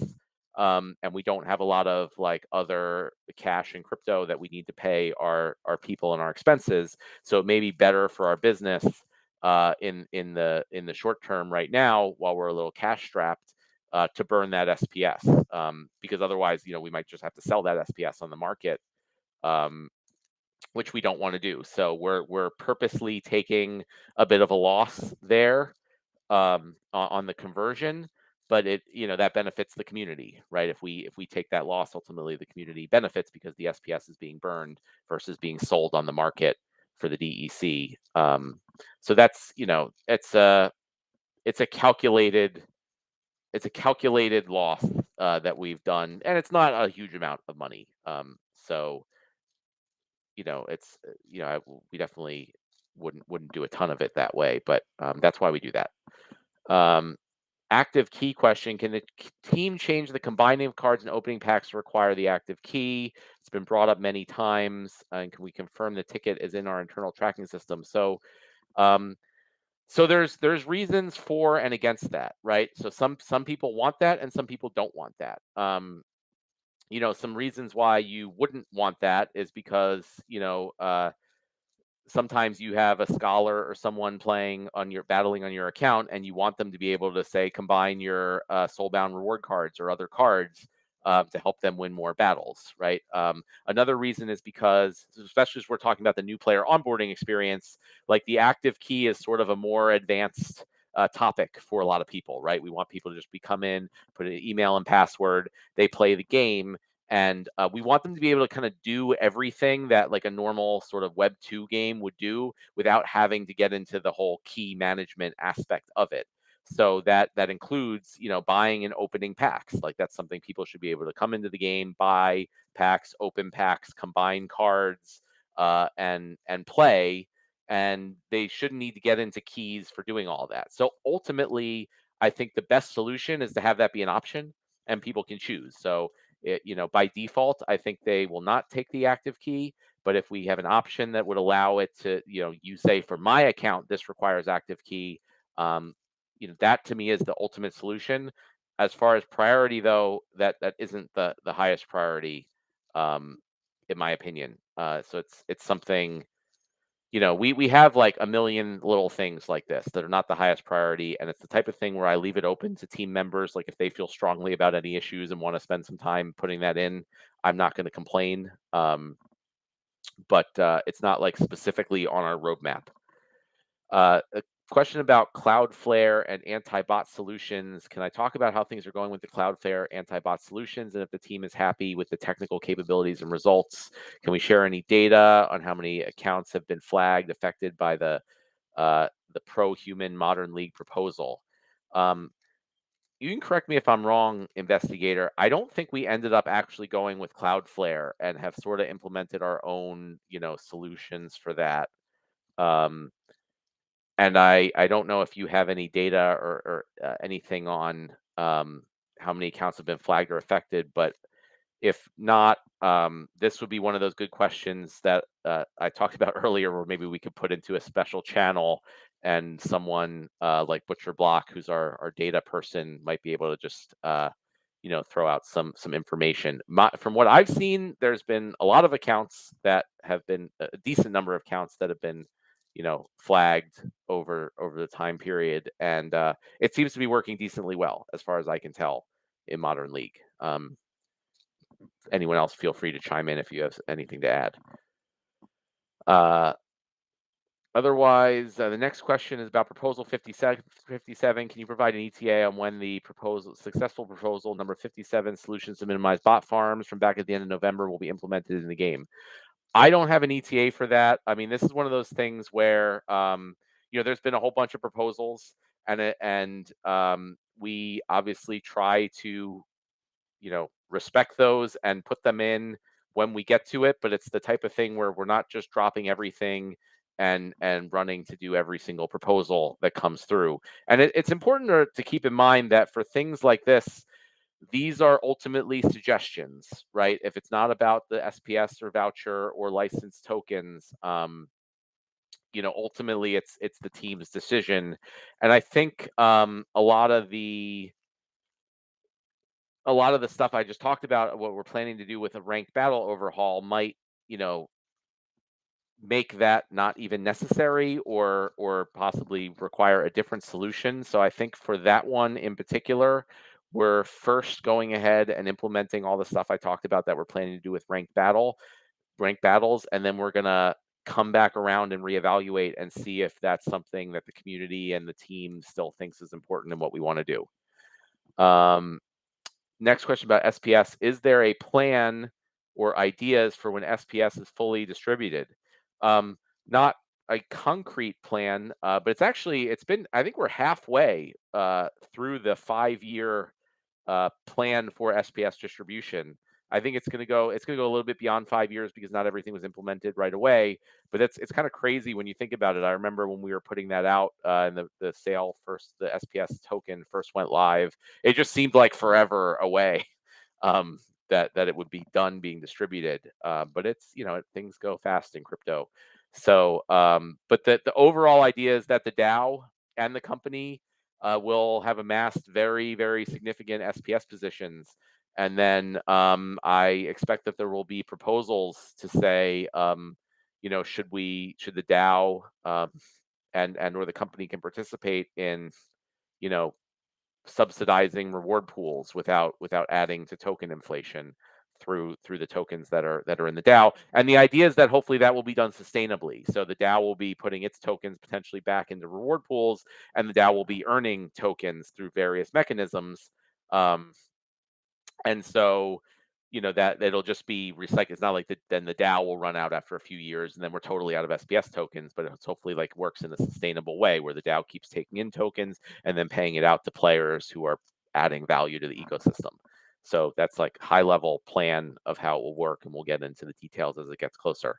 A question about mana caps. Will you consider removing the mana caps in the lower leagues? Which should not change from bronze to diamond. Again, there's a whole long explanation there that I'm not going to read for time. Yeah, that's something I had not considered, but I would say kind of everything's on the table for consideration.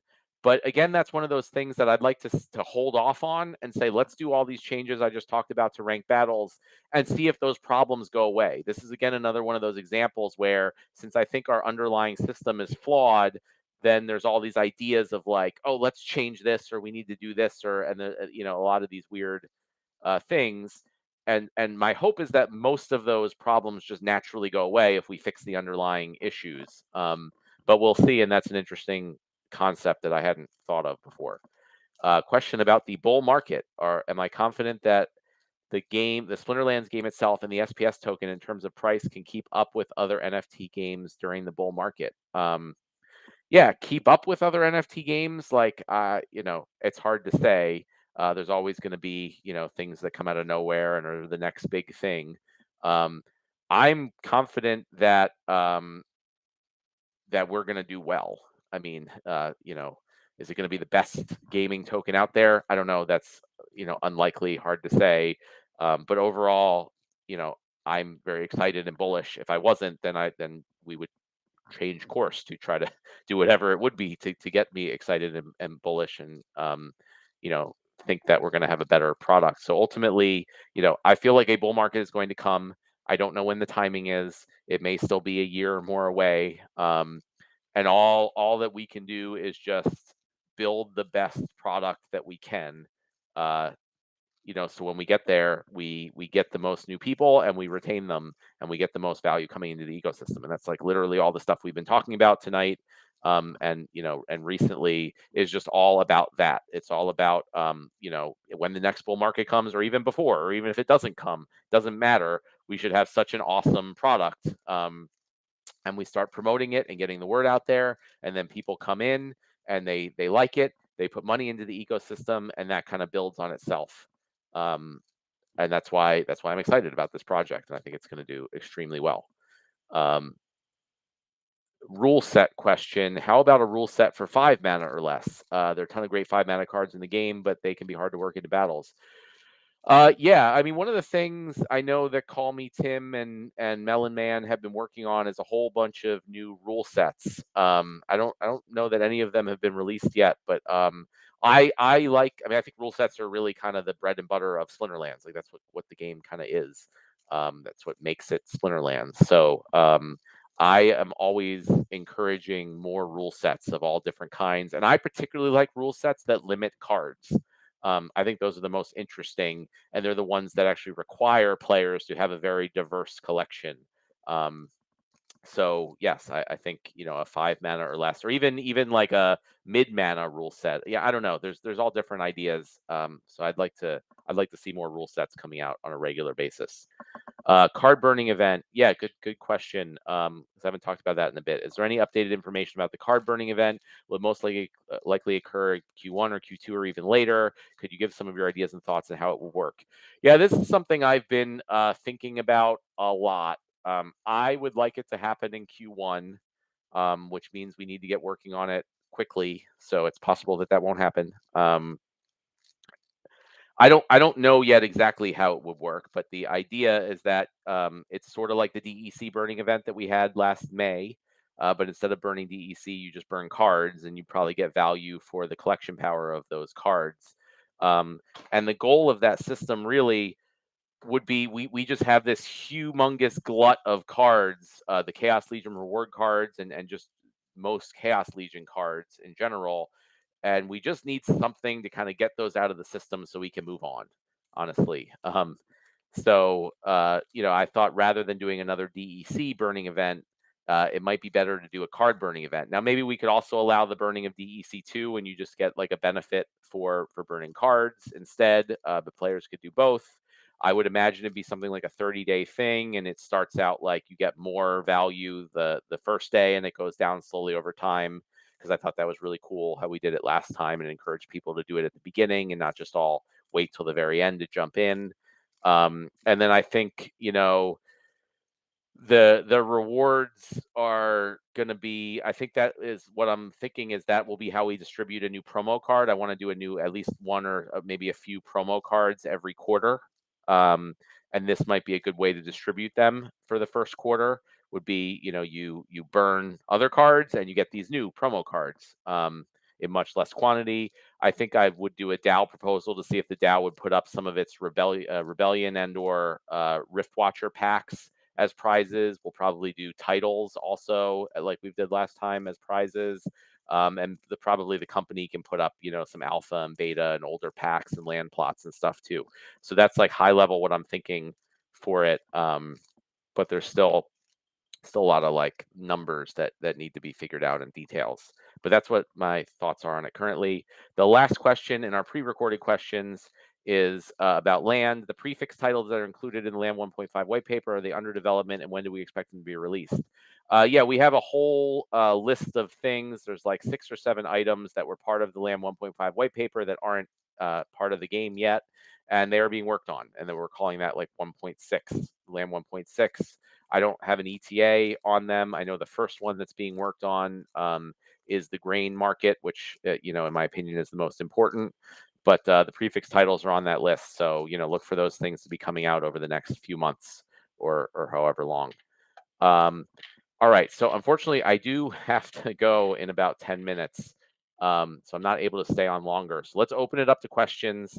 And I will run through as many as I can. I'm sorry this kind of took longer, but we had lots. It's been a while and we have lots of stuff to talk about. But I do really want to create that channel so that players, so that even if there's a lot more questions that come in that I'm not able to answer or I don't get to, we'll be able to, address them later on. All right. Well, there's one question that came in before the Q&A session is open, but I'll read it anyway. When talking about Soulbound card values compared to other cards, it seems like this is saying earning a Soulbound card isn't actually ownership. The best example is that they aren't usable to work on land. At some point, it was insinuated these cards wouldn't be usable to work on land without paying the fee to make them unsoulbound. Is that still the plan? Sure makes Soulbound cards seem much worse than they did when they were first pitched to us.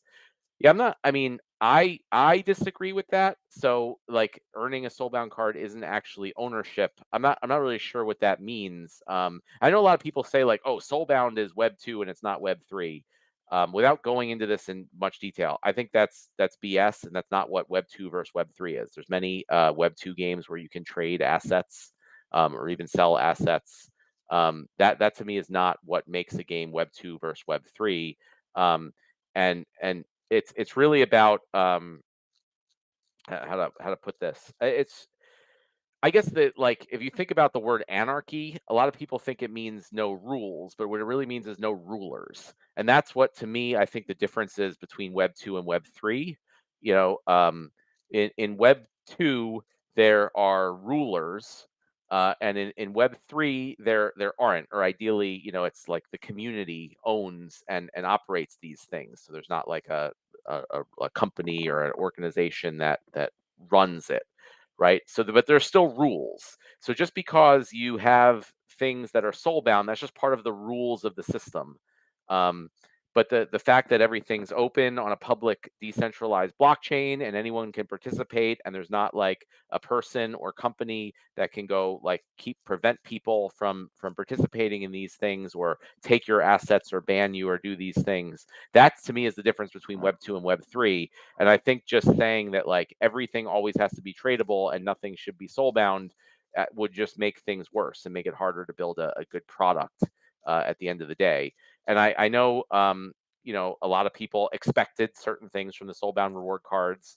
And I apologize if things might end up different than you expect. But again, my goal, as I've said, is very simple. I want to build the best product that brings in the most people and the most value to everyone in the ecosystem over the long term.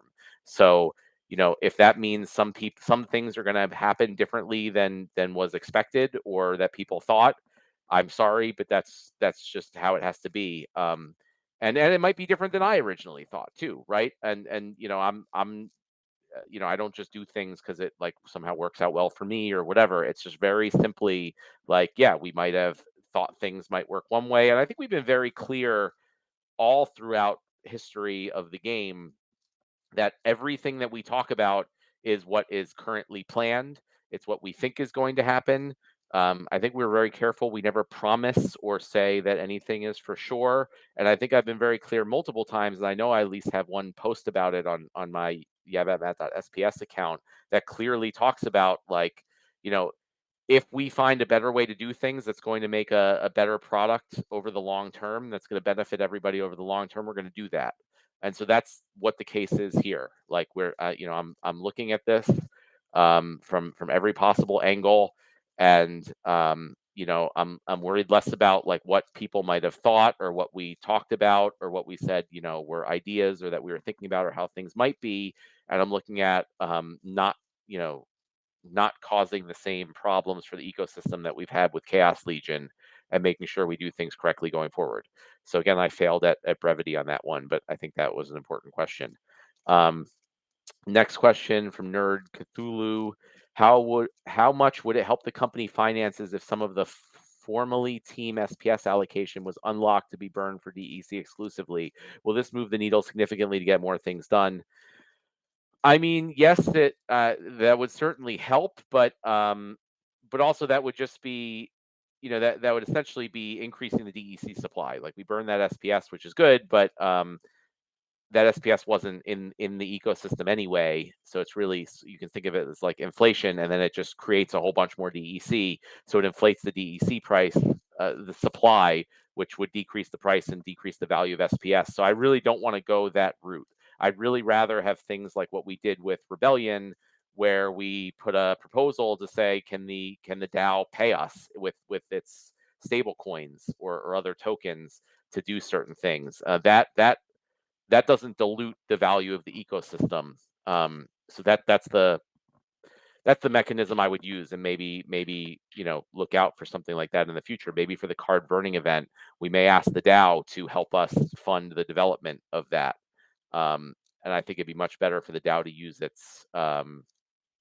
its external tokens rather than more dilution for the internal tokens. Question from Bebe Omega. If we need to level up a card that is staked in a conflict, do we have to remove it, level it up again, and there will be a cooldown once a card is unstaked? Yeah, I'll Cryptomancer. take this one. So cards that are staked on wagons cannot be combined. So the answer is yes, you will have to remove it, level it up, and then add it back to the wagon. But that should be a relatively painless process because there's no cooldown for cards staked on wagons, unlike land. They unstake instantly. Now, this might still feel, even so, a little bit awkward. So actually, there's been some internal discussion about it, and this was feedback that came up during testing. We do plan to make it in the future. We'll make it so that you can combine cards that are staked on wagons. And that's something that I'm just starting to take a look at developing now. So that's not going to make it in for the initial conflicts release next week, but that will be an enhancement that should be coming fairly shortly thereafter. Awesome. And bonus points for a question that I didn't answer. Someone else could answer, so I could take a break and get some water. Next question. Let's see. And Ron or whoever is area, can we like cut off the questions at this point? Because I only have a few more minutes. And I'm going to try to get through all the other questions that have been posted. And players should have had enough time, hopefully, to put in their questions. Question from Bolts85. Is the rental market an important part of Splinterlands? Wouldn't it be better to have members purchase the cards? Why would a member purchase when they can rent and enjoy all the same perks as the member who owns the asset? I'm not exactly sure what that means, but of course the rental market is a hugely important part of Splinterlands, and especially with the new player experience that we're going for, like the rental market is going to be incredibly key. I've talked about like the whole idea of one-click set rentals. So when a new player comes into the game, I know we have the starter cards, which is also something like we're looking at kind of rethinking. But when they buy a spell book, we give them something like 3,000 credits, I think. And my goal is that they can just like sort of click a button, and we just be like, hey, click here, and you get like a whole bunch of cards that let you be more competitive in bronze. Like a season rental.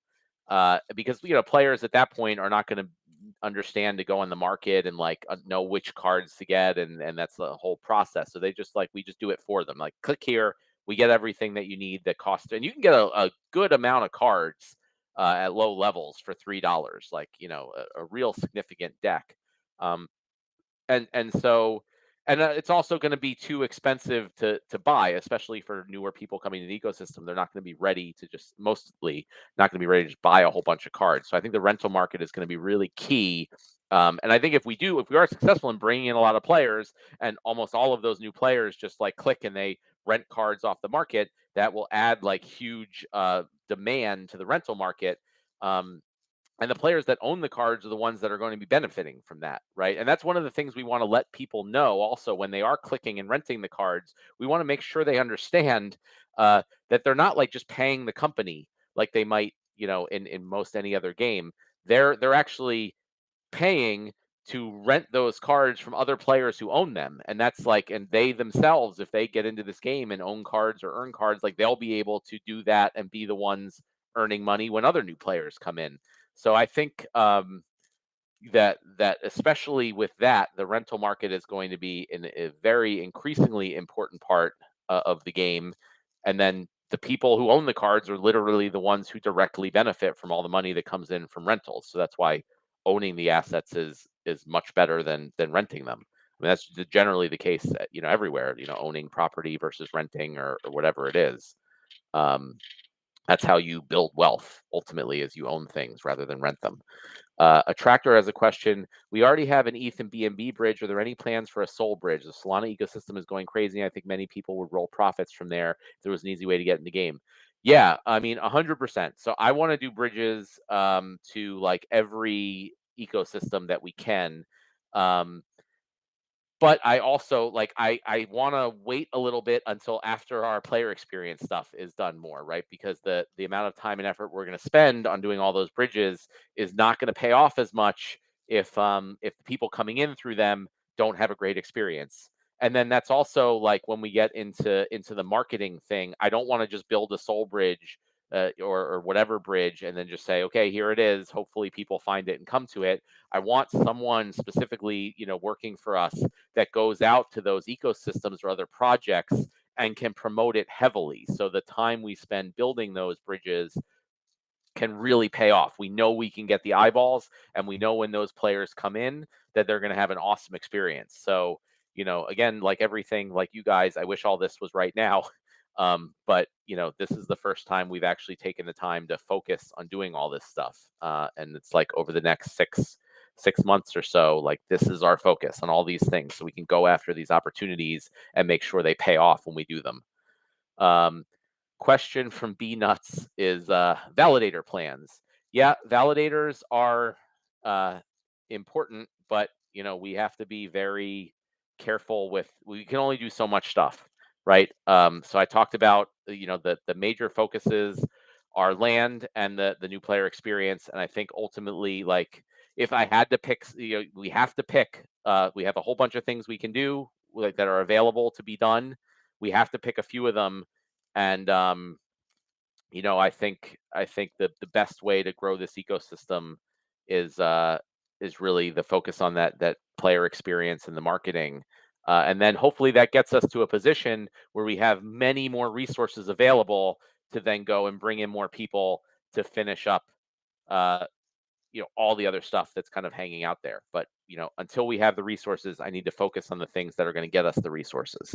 So I am very excited about validators. It's super exciting for me as like a blockchain enthusiast and developer to have our kind of own like SPS chain that operates the game. But I don't think that's the right decision for the business or the community given our resources right now. Question, if when you move up you get more rewards is the plan, how will this balance with SPS staking for reward boosts? Right now, one primary reason why people earn less when moving up is that it requires staking more SPS at higher leagues. Yeah, so that's a good question, and that's something we're going to be looking at. So it should never... we're still going to have SPS staking. That's obviously an incredibly important part, and you will need to earn and get more SPS and stake it in order to get more rewards. One thing is that every win you get, you will get some SPS every day when you get chests, and every season you will get SPS. So players' SPS stake should naturally go up over time just from participating in the game, but it should never be the case, even if you move up and you don't increase your SPS reward, your SPS stake, you should never get less rewards, right? You may not get, you may get only a little bit more, but and not as much as you could get had you staked more SPS, but it should never, ever, ever be less, right? It should always, every time, 100% of the time, be beneficial to get a higher rating. And we're going to have to, make sure the system works that way as we go through this. Question for those of us interested in spending DEC to purchase Gladius stones. Any idea on how long that will take to implement? Some of us might save up our Gladius packs if it is on the horizon. I can also take this one since go I ahead. implemented the guild store myself. So this is referring to the Brawl proposal that recently passed to reprice Gladius stones for merits and also DEC and stuff. And I can tell you that this is pretty low-hanging fruit. It's not something that would take a long time to implement, but we have to prioritize it along with other projects that we want to get done. And currently, we're also working on migrating those guild store pages into the tech modernization client. So there's also a question of, do we want to do this before that work is done and then have to repeat the work again? Or do we want to wait until after those pages are migrated to tech modernization and then do it? So there's a little bit of discussion that we have to have internally regarding how to prioritize stuff like this. Yeah, thank you, Cryptomancer. Give me a sec. I lost my place here. All right, here we are. Meridorn is asking, any word about Soulkeep? I don't have any update compared to what I said last time. We are still working through all the legal work that's necessary to try to have a third party take it over and get the game launched. That's the plan. I think that's the best way to move forward. It's the best option we have to get a game out there that's actually run and operated by a team that has the resources to run and operate a game. And unfortunately, these things are just a big pain in the butt, to just get done, and contracts and all that stuff. But that is still a priority that we're working on because I want to get that game launched. Birds, Bees, and Trees is asking, how increased can your chance of gold foil rage be? Only 4% per card or up to 100% chance. I read the whole article and can't figure it out. Correct me if I'm wrong, Cryptomancer, but it's just, you can just double the chance from 2% to 4%. So it's just like using a potion. You can't go beyond 4%. Is that right? Yep, that's right, exactly. And you can choose to do that per card. So you can say, oh, I'm getting 10 airdrop cards. I want to spend vouchers to increase my chances for, say, 5 of them, or 6 of them, or all 10 of them, however many vouchers you want to spend.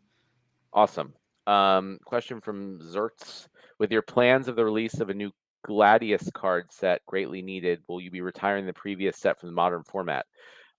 We don't have plans to release a new Gladius card set yet. We have plans to release a new Soulbound Rebellion reward card set. I agree that it will be good at some point to release a new Gladius card set, but we again only have so much we can do, so that's not in the immediate near future right now. Question from Nizzies. Is there any plan to give it a bit more attraction to the ruin? I think that means Rooney. It can help with the advertising part of the game. Yeah, I mean, I'd like it Rooney to feature in with some of the stuff that Nate was showing. If we have, customizing avatars and your house or your social cosmetics and what the word is. Yeah. I'd like Rooney to factor into that. So it's like if you have a Rooney, and you can really show off your traits and that type of stuff. Um, I agree. I think it'd be cool to show the Rooney right there by your avatar, just kind of floating there by your head or whatever, or in the house. That'd be cool too. Yeah. And maybe that's something also we could allow bridging to other chains. So, it could be potentially tradable on Solana or something, things like that. That might be another area where we can get more attention to Rooney without necessarily having to build a whole bunch of new stuff for it. Did Yabbit actually accidentally unveil the name of the next card set? No, but I guess that might be a cool name, but I leave that up to the creative team. Question from Druids. A different crypto SPT NFTs are a thing when on land. I don't understand that question. I don't know if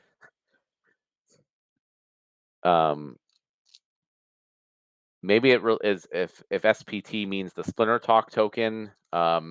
Same thing I've always said. We have very limited resources. I don't plan to put that on the SPT token for the time being. That gets the end of our questions. I went a little over, which is fine. I know it's been a while. I'm going to have to jump off, but thank you, everyone. I mean, we talked about a lot of stuff here, and this is our focus for this year. And it's going to be, there's going to be fewer new features. There's going to be fewer new things that we're going to be selling, and that's on purpose. I think we clearly oversold stuff, and we are going to really be focusing on the player experience in the existing game. And so we're going to need, like I said before, we're going to need the support of everybody in the community along with us for this. you know, and everything that the community can do to help us with, DAO proposals that we might put out, or help us by buying rebellion packs or whatever it is. Um, you know, we're going to need to all be in this together and understand that this is going to take time and effort, but we're doing it. We're here for it, and we're going to make it happen. And that's ultimately, in my opinion, the way we're going to really grow this thing and see it take off, is to expand significantly and make sure everybody has an awesome experience when they get here. So thank you again, everybody. We will be back in 2 weeks, whatever date that is. You can check it in the event schedule, and we'll talk. The first. Okay, I've been told it's the 1st of February, so we'll talk to you then. Have a great, day, evening, whatever time it is, and we'll talk to you next time. This is a story.